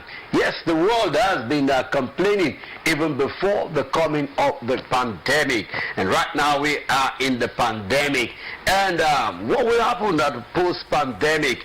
But then, let's see. We'll be playing you something very short that you're going to see, and after that we'll be coming. I have Comrade Sonny Afore with me here, and I'll be dealing with the issue of the state of the Nigerian economy before, now, and maybe post COVID-19, what the state of the economy would be. Has there been more on the GDP, the gross domestic product, and of course the increase of our expectation in the economy of our country? But we'll look at all of that and so many things to discuss. You can join us as part of the discussion on 090. It will be scrolling on your screen, 58193716 and 07034251021. Right, Comrade Afore, thanks for coming on the show this morning. Thank you very much. Thank you. Good morning, Delta. All right, my producers, if you're ready, let's take a short road. We have witnessed 11 quarters of consecutive GDP growth since exiting recession. The GDP grew from 1.91% in 2018 to 2.27% in 2019, but declined to 1.87% in the first quarter of 2020 as a result of the decline in global economic activities due to the COVID-19 pandemic. Every single economy in the world has suffered a decline. Ours has been relatively moderate.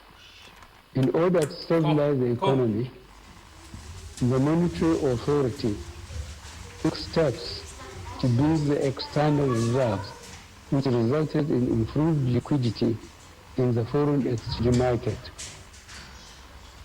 The external reserves grew from 33.42 billion United States dollars on April 29, 2020 to about 36 billion United States dollars in May 2020, which is enough to finance 7 months of import commitments.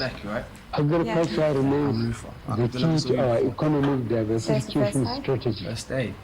The Presidential Fertilizer Initiative Program continues to deliver significant quantities of affordable and high-quality fertilizers to our farmers. This initiative has also revived 31 blending plants and created a significant number of direct and indirect jobs across the value chain. You are Comrade Afore. You just saw what Mr. President said. That was a broadcast he had and told us about the state of the nation, and that was during the COVID period. And now we back to the issue of our economy. Some persons have come to say that they don't understand. They don't understand the broadcast, and did not touch on so many areas they were expecting. But let's look at the issue of energy, power and energy before COVID-19. We've been crying. Nigerians have been crying for the energy sector to be raised, the bar to be raised, so that power could be at the doorstep of every Nigerian. And now look at where we have found ourselves, and the situation, world pandemic of COVID-19? How do we get out of this? Okay, first and foremost, if you analyze the president's speech here just now, you look at the president hammering on agricultural,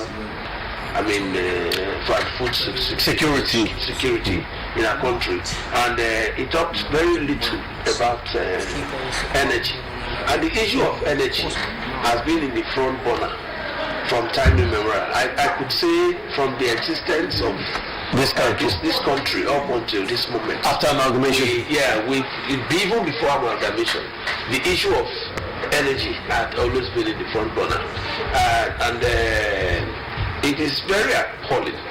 It is very discouraging to know that.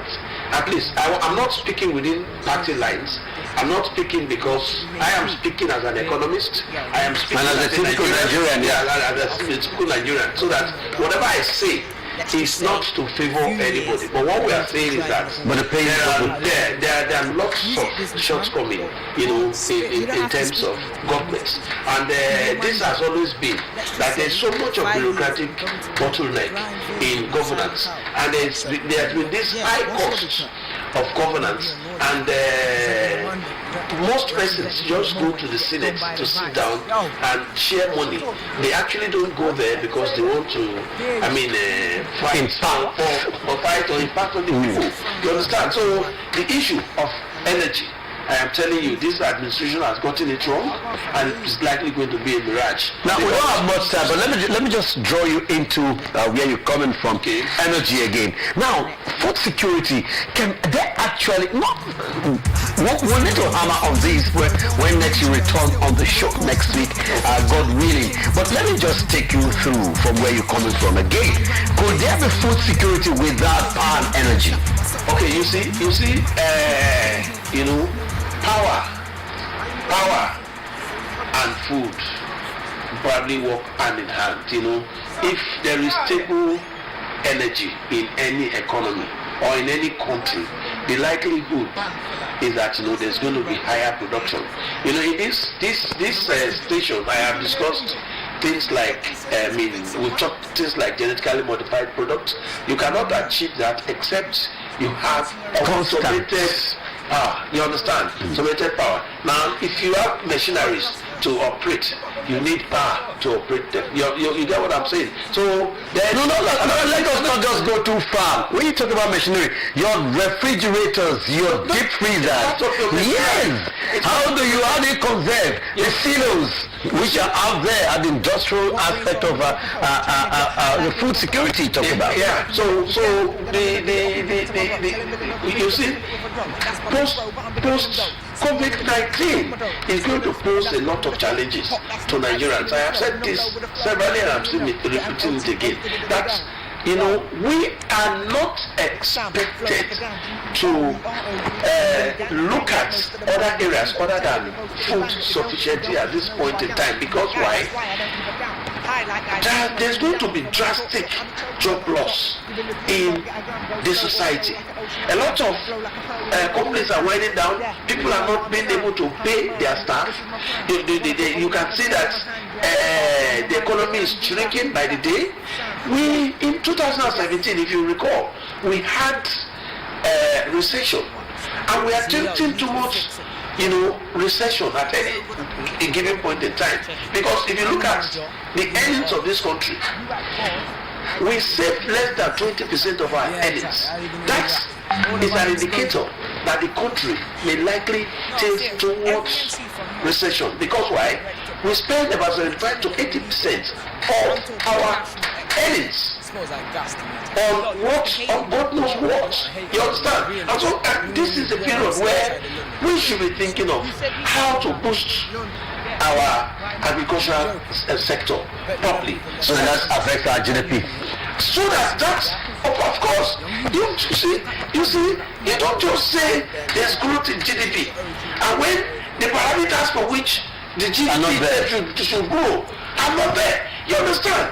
Yes. Economists have come to say, it's not just Mr. President saying now. Economists, renowned economists, bankers,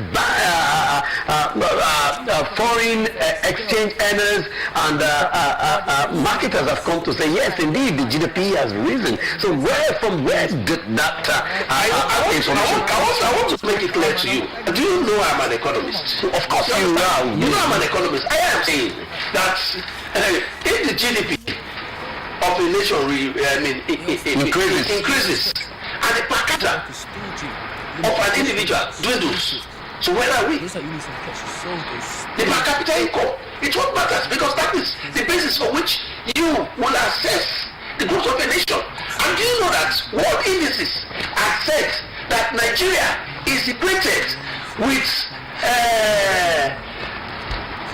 warring nations in the world, the likes of Somalia. Even if we are not fighting. Even if we are not fighting, the likes of Somalia, the likes of Pakistan, the likes of Afghanistan. Those are the countries which, you understand? These are the countries with which we are equated. And you are saying there's growth in GDP. So there is a difference between inspirational talk and inspirational talk. It's political. That's become political. You know, you say things that ought to be, but they are not happening. So are we, in the real sense of it, are we daydreaming? You get that? Yeah. Alright, on this note, I'd like to say thank you for coming to the show. And that's my note. Alright, economist Sunday Afore. Allow me to use the word economist.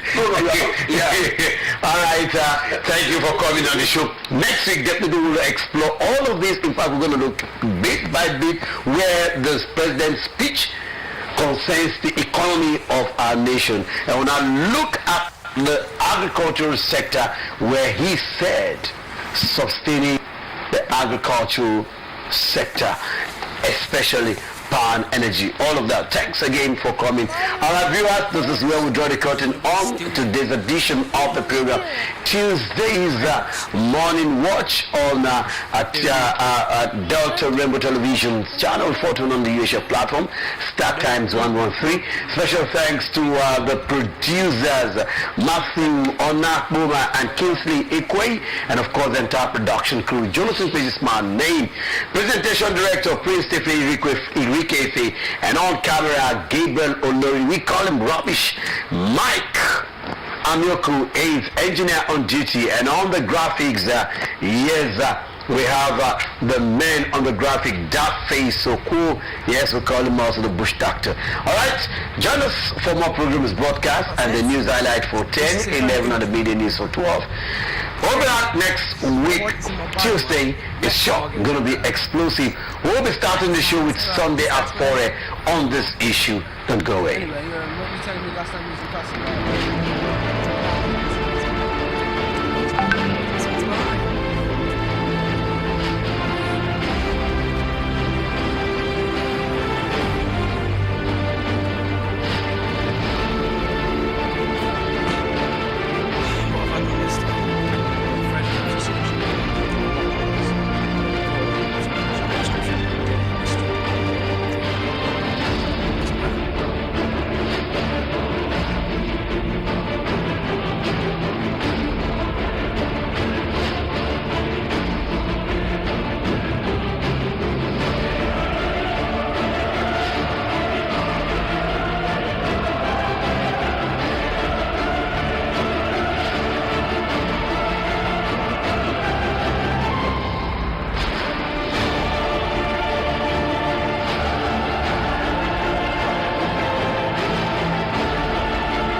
Good day, students.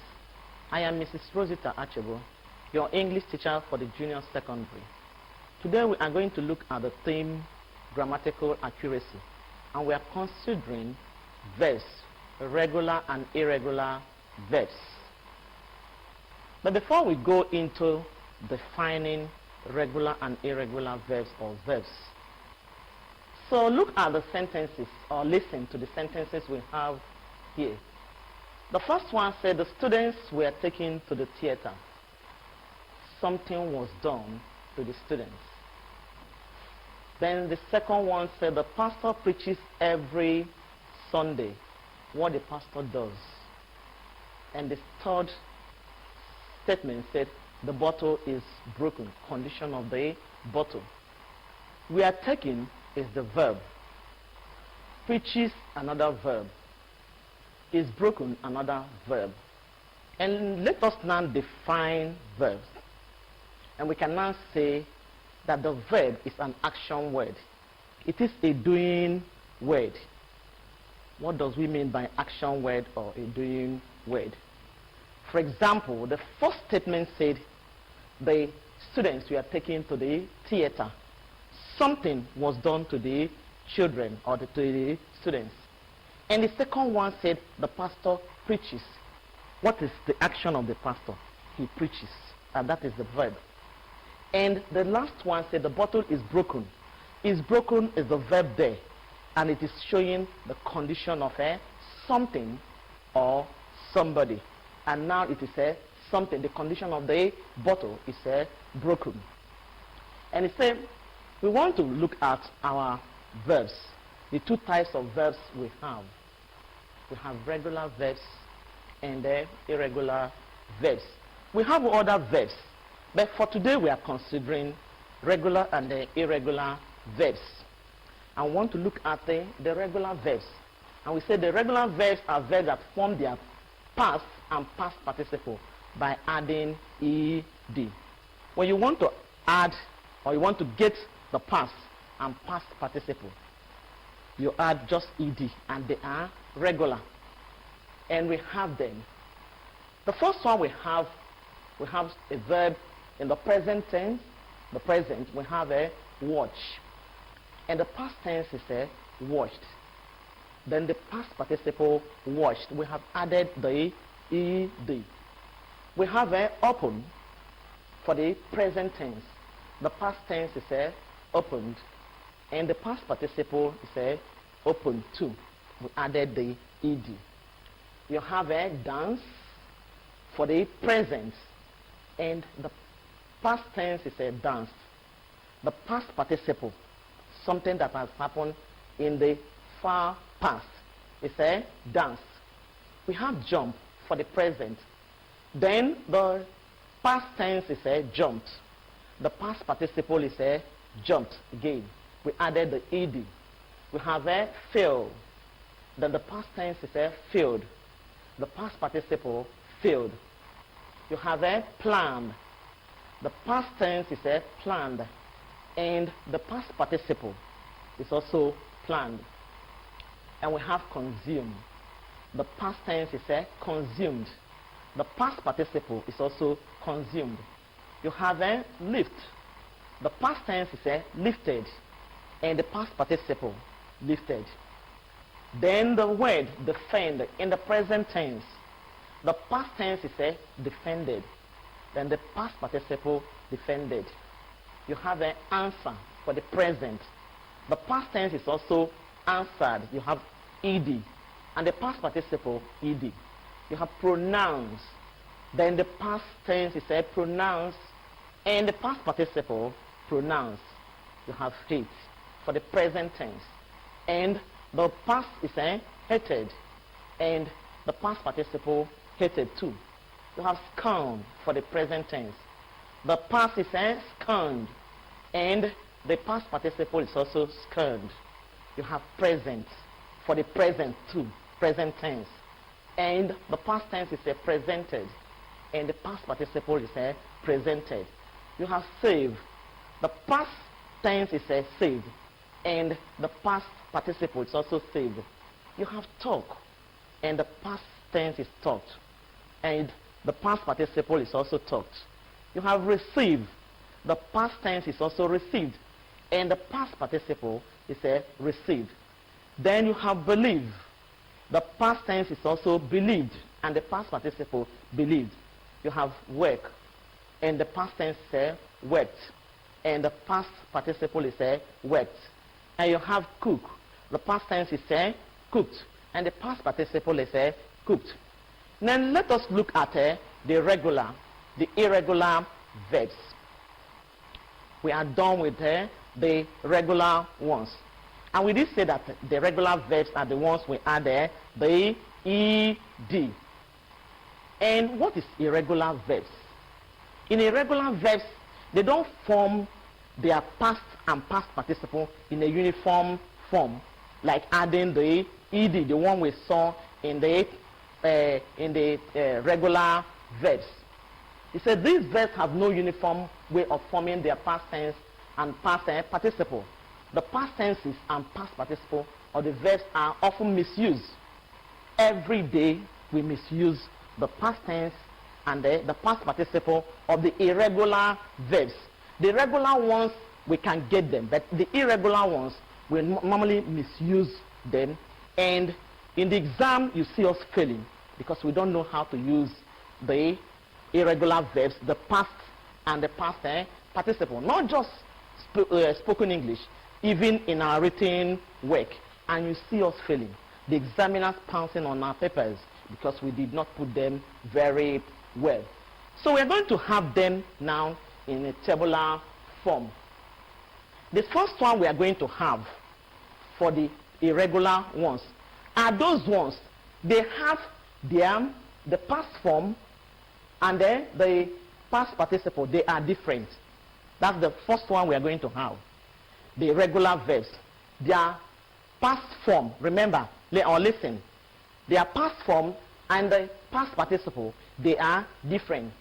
For example, the verb drink, the past form is drank, and the past participle is drunk. Then you have show for the present tense. Then the past is showed, and the past participle is shown. Then you have the verb go for the present tense. The past form is went, and the past participle is gone. Then you have break.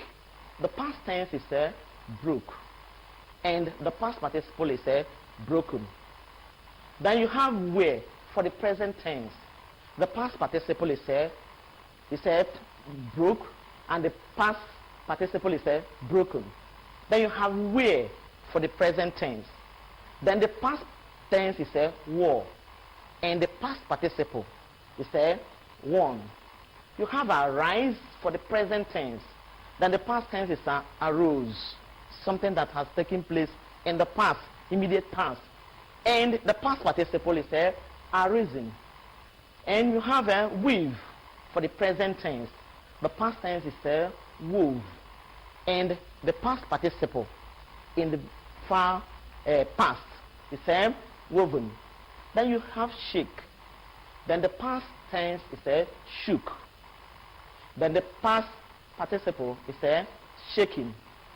Then you have the next one, you have choose for the present tense, and the past tense is chose, and the past participle is chosen. Then you have eat. The past tense is ate. Then the past participle is eaten. Then you have bite. The past tense is beat, and the past participle is beaten. Then you have undergo for the present tense, and the past tense is underwent, and the past participle is undergone. Then you have blow for the present tense. The past tense is blew. Then the past participle is blown. You have learn. The past tense is learned, and the past participle is learned. Then we have write. The past tense is wrote, and then the past participle is written. Then we have another one where we now have the present tense and the past tense being the same. Two of them are the same, both the present and the past tense. For example, we have the verb grind. The past is ground, and the past participle is also ground. Then you have the make for your present, and when you want to use it for the past tense, it's made. And the past participle of made is still made. Then you have a sell. For the past tense, it's sold. The past participle is also sold. Then you have a think. The past tense of think is thought, and the past participle is also thought. And you have tell. The past tense is told, and the past participle is also told. Then you have mean for the present tense, and the past participle is meant, and the past is meant, and the past participle is meant also. Then you have fight. The past tense is fought. The past participle is also fought. You have shine. The past tense is shown, and the past participle is also shown. Then you have foretell. The past tense is foretold, and the past participle is also foretold. You have light. To light something, to light your stove, and the past tense is lit, and the past participle is lit also. Then you have sick. The past tense is salt, and the past participle is also salt. You have lip. The past tense is lips, and the past participle is also lips. Then you have strike. The past tense is also struck, and the past participle is also struck. Then you have dwell for the present tense, and the past tense is dwelt, and the past participle is dwelled. Then you have lend. The past tense is lent, and the past participle is also lent. Then you have deal.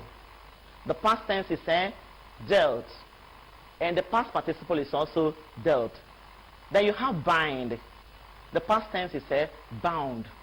The past participle is bound. Then you have smell.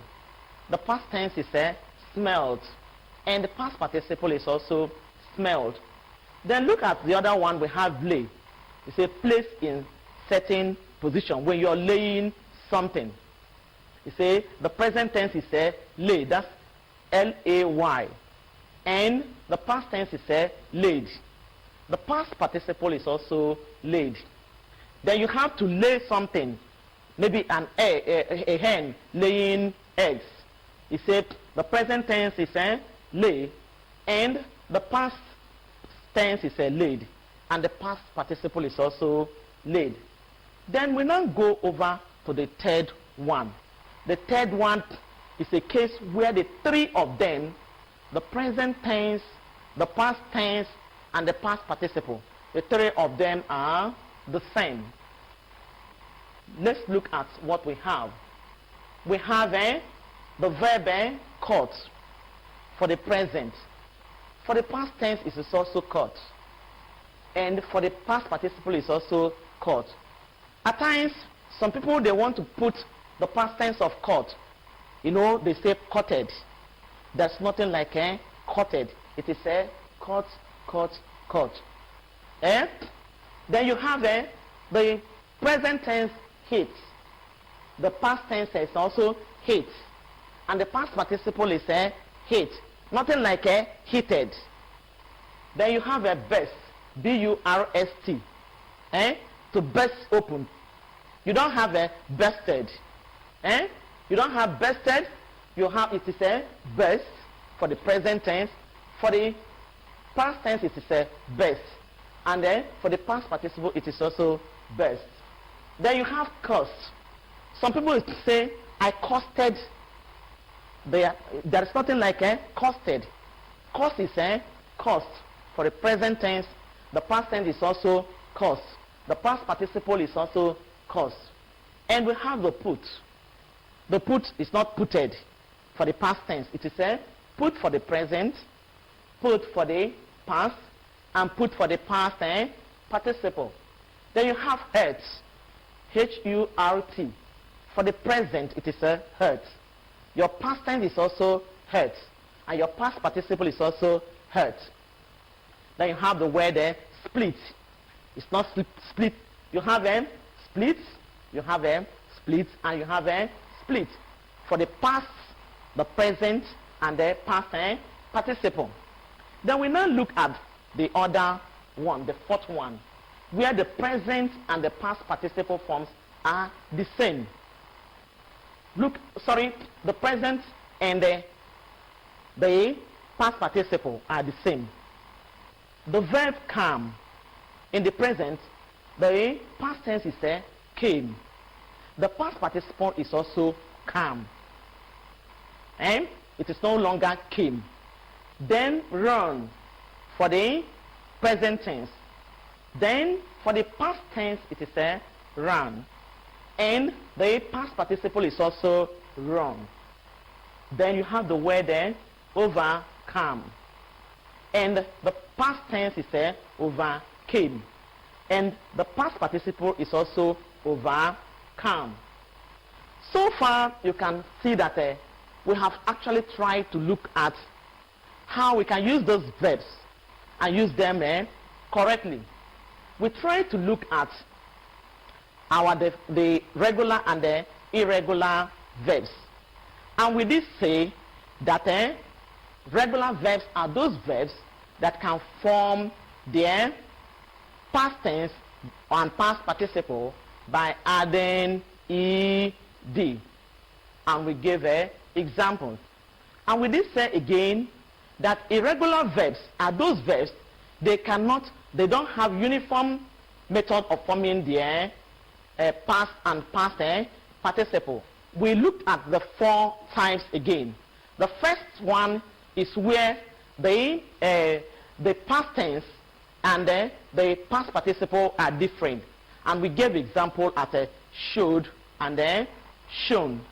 And again we have the second one where the past tense and past participle are the same. We gave an example also. Then we have the third one where the present tense, the past tense, and the past participle, they are the same. As we said, cut. We have a cut for present tense. The past tense, we have also cut. And the past participle, we have also cut. And the last one, where we looked at the verb having the present tense and the past participle being the same. For example, you said a word like come for the present, the past tense came, and the past participle the same come. So let's have our exercises. The first one we have is to give the past tense of hide, hit, stand, fill, and fly. So for our hide, the past tense should be hid, H-I-D. Then the hit should be H-I-T, the same hit. Then the past tense of stand is stood. The past tense of fill is felt. And the past tense of fly is flew. Then look at another one. We have give the past perfect tense of this one, past perfect.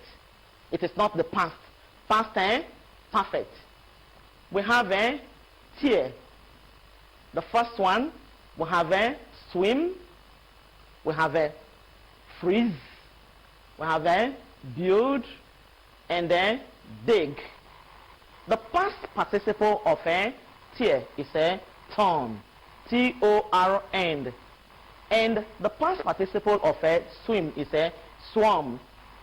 S-W-U-M, swam. Then the past participle of freeze is frozen. F-R-O-Z-E-N. And the past participle of build is built. Then the last one is a dig, it's a dog, D-U-G. Then you now have the present tense. Say, give the present tense of a bought, hit, laid, sewed, and then put. So for bought, the present tense is a buy. Then for the present tense of hit is also hit. The present tense of laid is a lay. The present tense of sewed is a sew. S-E-W, no E-D again. And the present tense of put is also put. We have put, put, put. Then let's have our assignment. And we're going to complete what we have for the assignment. So I am going to read them out from what we have for the present tense, the past tense, and the past participle. For the first one we have is a broadcast.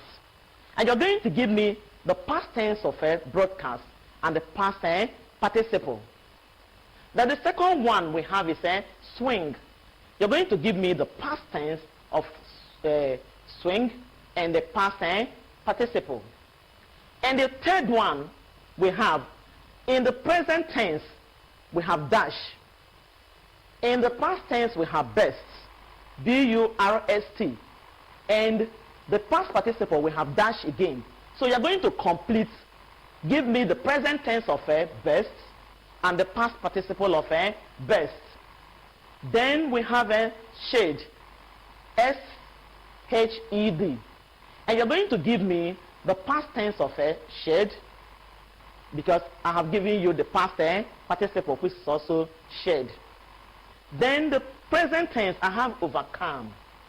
You're going to give me the past tense of overcome, and then the past tense participle. Then you're going to give me the present tense. On the present tense, I have cost. So you're going to give me the past tense of cost, and the past tense participle of cost. Then the present tense, I have rust, R-U-S-T. You're going to give me the past tense of rust and then the past participle of rust.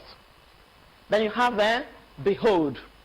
You're going to give me the past participle of behold, because I have the past tense as beheld.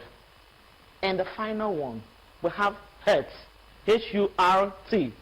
I have it in the present tense, and I have it also in the past tense. So you're going to give me the past participle of hurt. So students, you can actually see that if you will memorize what we have here, we have taught for today, the regular and irregular verbs, and put your verbs very well in your fingertips, you will actually write the forthcoming examination very well. And you will not fall in the hands of the examiners looking for your tenses, the verbs, whether you have put them very well. So I urge you to read very well, revise what we have done, and after doing this, definitely you will not make mistake again, even in your written work and in the spoken work. Thanks for being part of this class. Stay safe. We shall meet in the next class. Thanks.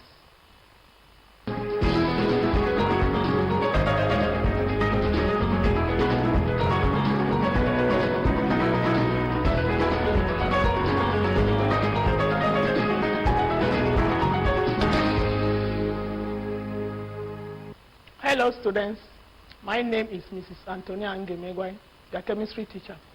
Welcome to today's teleclass.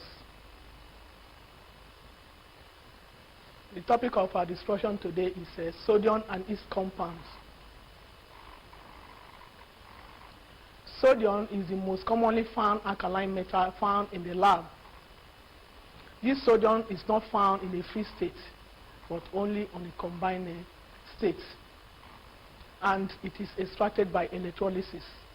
Because of its high reactivity, cannot be subjected to reduction method. So it is only through electrolysis. Sodium is extracted from fused sodium chloride in electrolysis of down cell. This sodium has a high melting point of about 800 degrees centigrade. So because of it, calcium chloride is added to reduce the melting point to about 600 degrees centigrade. So in this process, carbon anode and iron cathodes are used as electrodes. The electrolysis of sodium, the ions present are sodium ion, hydrogen ion, hydroxyl ion, and chloride ion. The sodium ion and the hydrogen ion migrates to the cathode. There, sodium will be preferentially discharged in preference of hydrogen. Then, this sodium will now gain one electron and become sodium atom. So it flows on top. Then at the anode, the chloride ion and the hydroxyl ion will flow there. Chloride ion is discharged in preference to hydroxyl ion.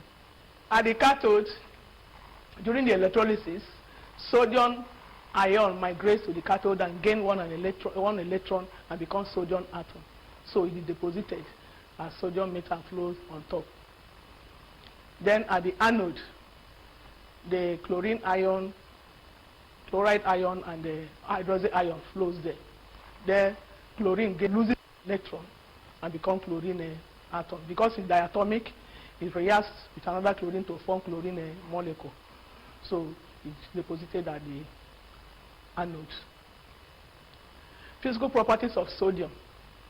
Sodium is a very soft metal, and it is slippery white and shiny. It readily tarnishes when you expose it to air.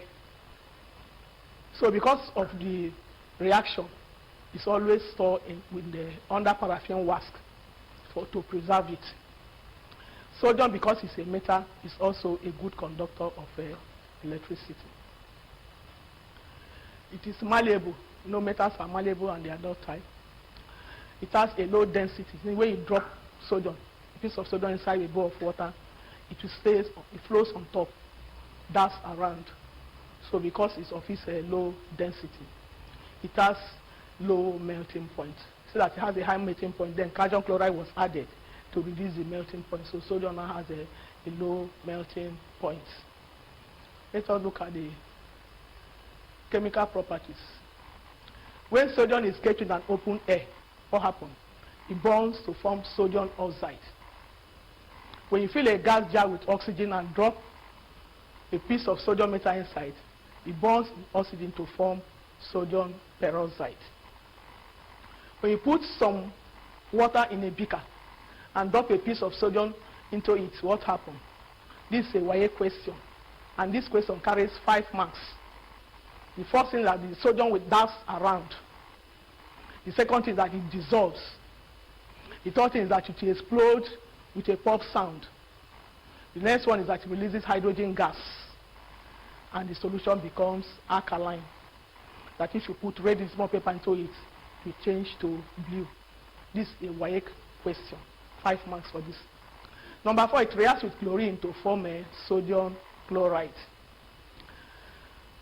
My advice to you is that you should never react sodium and potassium with acid because it is very, very explosive.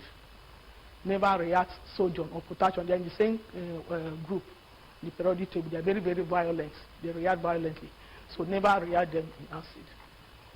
Now let's go on to the compounds of sodium. One of the compounds of sodium is sodium triisocarbonate 4. How is it manufactured? It is manufactured in the solvate process. Here we have ammonium brine. Ammonium brine means concentrated sodium chloride with ammonia. It is pumped into the system, and the solvate process contains bath with perforated plates. Those perforated plates is where the ammonium brine is sprayed throughout so that reaction can take place. So the solution is saturated with ammonia and is pumped into the solvate process, which contains perforated plates. You know, perforated plates is just like sieve we're using to do rice at home. So this one will help to spread the solution round so that large surface area will be gotten from the reaction. So during the reaction, from down, carbon dioxide is also pumped in.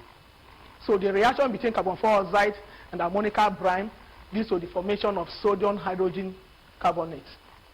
And this sodium hydrogen carbonate is insoluble, so it precipitates out. As from the equation, you see the sodium chloride reacting with ammonia plus water plus carbon 4. They're giving us sodium hydrogen triisocarbonate 4 plus ammonium chloride. The precipitate is filtered off and washed and dried.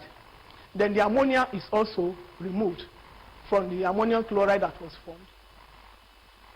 Then carbon 4 oxide, which is produced or is also reconciled, they also reproduce it into the system. It's recovered. The carbon 4 oxide is recovered. Ammonia is also recovered and they are introduced into the system. So nothing is lost. The production of sodium triisocarbonate 4.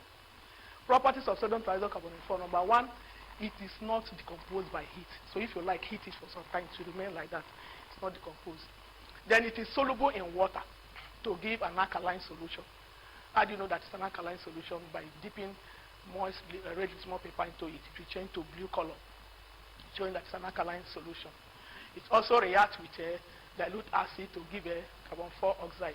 When you add dilute acid to sodium salt, it will now give an effervescence.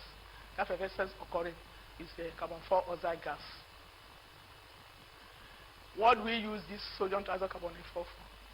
It is used in softening water. You know, we have hard water, those water that does not give, that do not lather with soap. So it will help to soften it. It's also used for making baking powder. Those of you that are baking cake and buns, the baking powder you use is sodium carbonate. It is also used in the manufacturing of glass. Bottles, in the glass factory, they use a lot of it there. It's also used in the manufacturing of soap, liquid soap. Then the second compound of sodium is sodium hydroxide. Sodium hydroxide is a white deliquescent salt. What do we mean by deliquescent? It means that those salts, they can absorb water from the atmosphere to form a saturated solution. There was a time in JAM they asked them to say whether sodium chloride is deliquescent. See, sodium chloride in its pure form is not deliquescent. But because of the magnesium chloride that you use to wash it, that makes salt to be deliquescent. Because if you add salt on the floor and leave it overnight, it will absorb water to form solution, but it's not deliquescent in its pure form. So sodium hydroxide is a white deliquescent solid. It is corrosive. That is why they call it caustic soda. It dissolves in water to form a soapy film. If you add sodium hydroxide to water and you touch the water, it has a soapy film. Then preparation of this sodium hydroxide. We are saying that when you drop a piece of sodium in water and it will dissolve, the solution is alkaline, and that solution is sodium hydroxide. That is the easiest way you can produce it in the lab. Industrial production of sodium hydroxide. Sodium hydroxide is produced industrially by the electrolysis of concentrated sodium chloride, which is brine, using diaphragm cell. The cathode is made up of steel gauge, and the anode is made up of graphite. And both electrodes are dipped into the electrolyte of sodium chloride solution. So let's see what happened at the cathode and what happened at the anode. At the cathode, sodium ion and hydrogen ion migrates to the cathode, and hydrogen, which is high in the electrochemical series, is discharged in preference to sodium, and sodium flows on top. At the anode, chlorine and hydroxyl ion migrates to the anode, where chlorine is preferentially discharged. So we have chlorine losing one electron, and chlorine molecule, chlorine atom moving, reacting with another one, from chlorine molecule. So the discharge of hydrogen at the cathode and the chloride at the anode leaves behind sodium and hydroxyl ion in solution. So both of them combine together to form sodium hydroxide, which is concentrated and later cool to get the crystalline sodium hydroxide. Properties of sodium hydroxide.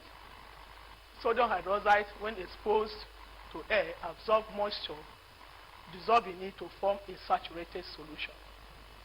So it is a deliquescent salt. Number two, each solution turns really small paper blue So when you use red small paper and dip it inside the solution of sodium hydroxide, it turns the red small paper blue. Sodium dissolves in water. And once that happens, there's evolution of heat. This is done by adding sodium hydroxide to a beaker containing water. If you touch that beaker, it will be very hot. It means that heat is given out to the surrounding. And this process is what we call exothermic reaction, where heat is given out to the surrounding. Number 4, it attacks glasses. This is why the bottle containing sodium hydroxide is usually covered with plastic cups. This is an examination question. They can ask you, why is it that bottle containing sodium hydroxide is not covered with glass? It is because sodium hydroxide attacks glasses. So because of it, we use rubber or plastic stopper to cover it. When heat is applied to sodium hydroxide and ammonium salt, it will produce a colorless, pungent gas. This colorless, pungent gas is ammonia. So reaction ammonium salt with sodium hydroxide will release pungent smelling gas, which is ammonia gas. So if you look at what we have been saying, we're saying that sodium belongs to group 1 in the periodic table. Sodium has atomic number 11, and it is most commonly found alkaline metal in the lab. You can say that it's very, very reactive, so it cannot be subjected to reduction method. So we use electrolytic method in the production. So we say that we can produce it with electrolysis. Cannot be reduced to reduction method. Then we also say that sodium can be extracted by electrolysis of sodium chloride. And we say the sodium chloride in solution dissociate into sodium ion and chloride ion. And we also say that the sodium ion and the hydrogen ion will migrate to the cathode. There sodium is discharged in preference to hydrogen to gain 1 electron and become sodium atom. And we also say that the hydrogen ion and the chloride ion will migrate to the anode. There chlorine will preferentially discharge in preference to OH ion. We also talk of the properties of sodium. That sodium is a soft metal that you can react violently with water, so that when you drop it in water, it does around. It explodes. It dissolves to form an alkaline solution. And we say that to know that whether the solution is alkaline, we use red small paper to test it. It will not change red small paper blue, showing that that solution is alkaline. I told you that that statement is a question. Can ask you to explain what happened when a piece of sodium metal is dropped of water. You explain that sodium will dance around 1 mark. It will dissolve 1 mark. It will explode with pop sound, releasing hydrogen gas 1 mark, and the solution turns alkaline. So note that in your notes. And we'll also talk of compounds of sodium. That have sodium triisocarbonate 4, one of the compounds of sodium that is produced in using a solvay process. The solvay process so that it contains bath with perforated sieve, like a sieve we used to do rice at home. So ammonica liquor, ammonica brine is introduced into the system, and the perforated plate help to distribute the solution so that the last surface area is used for the reaction. And also so that at the bottom, carbon dioxide is introduced into the system and the reaction takes place. During the reaction, sodium hydrogen triisocarbonate 4 was produced, and that salt is insoluble. So it is precipitated out, and ammonium chloride is also formed. So the precipitate is now filtered, washed so that the remaining ammonia will be removed. Then it is now dry and heated again. During the heating now, carbon dioxide, water is given out, then sodium thiazocarbonate 4 is recovered. And also so that this sodium thiazocarbonate 4 that is produced does not decompose by heat. Also so that it's soluble in water. Once you add it to water, it will dissolve. We take the solution with litmus paper and transfer this litmus paper. And also talk of the production of sodium hydroxide. That the simplest way to produce sodium hydroxide in the lab is to drop a piece of metal in water. Then it will now dissolve. And the solution becomes alkaline. That's sodium hydroxide. You can concentrate it. And then the crystal of sodium hydroxide will now come out. You try and then get your salt. Also talk of production of sodium hydroxide using electrolysis or brine. Sodium hydroxide in solution plus the water. So that the ions in solution are sodium positive, hydrogen positive, and we have chlorine negative and the OH negative. And we also say that the sodium positive and the hydrogen will migrate to the cathode. There, sodium will be preferentially discharged to gain one electron, become sodium atom. And we say in the anode, at the anode, the hydroxyl ion and chloride ion will migrate there. Chloride will be preferentially discharged. So the discharge of hydrogen and sodium in the cathode leads to reaction of sodium and hydroxyl ion remaining in the solution. And both of them react together to form sodium hydroxide. The solution is now concentrated and sodium hydroxide is now active. And we also say that sodium hydroxide is a deliquescent solid. What do we mean by deliquescent? It means it can absorb water from the atmosphere and form a saturated solution. Now I told you that in our various homes, we use salt, stable salt, sodium chloride. If you drop it on the table and leave it overnight, it will absorb water from the atmosphere to form solution. But it is not a deliquescent salt. Because in jam question, you bring it, say, which of the following is deliquescent? And they will put sodium chloride there. Never choose sodium chloride because sodium chloride in its pure form is not a deliquescent. It's because of the magnesium chloride used to wash it after the production that is absorbing that water. So in its pure state, it's not deliquescent. The sodium hydroxide is called deliquescent. Assignment for the day. How is metallic sodium usually stored in the lab? Explain why it is stored like that. I repeat. How is metallic sodium usually stored in the lab? Explain why it is stored like that.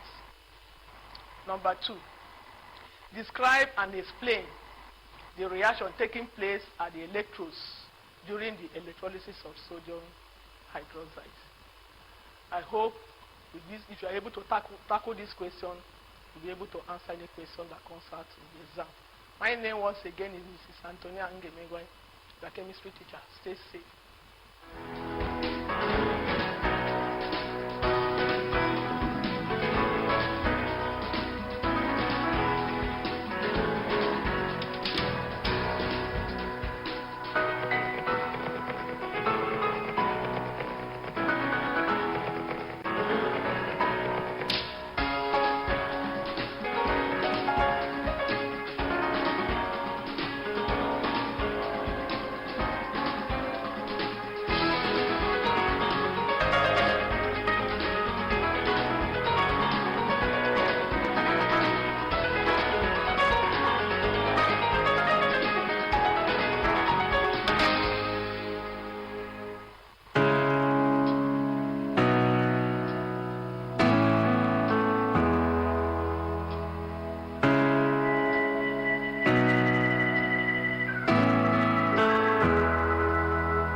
brings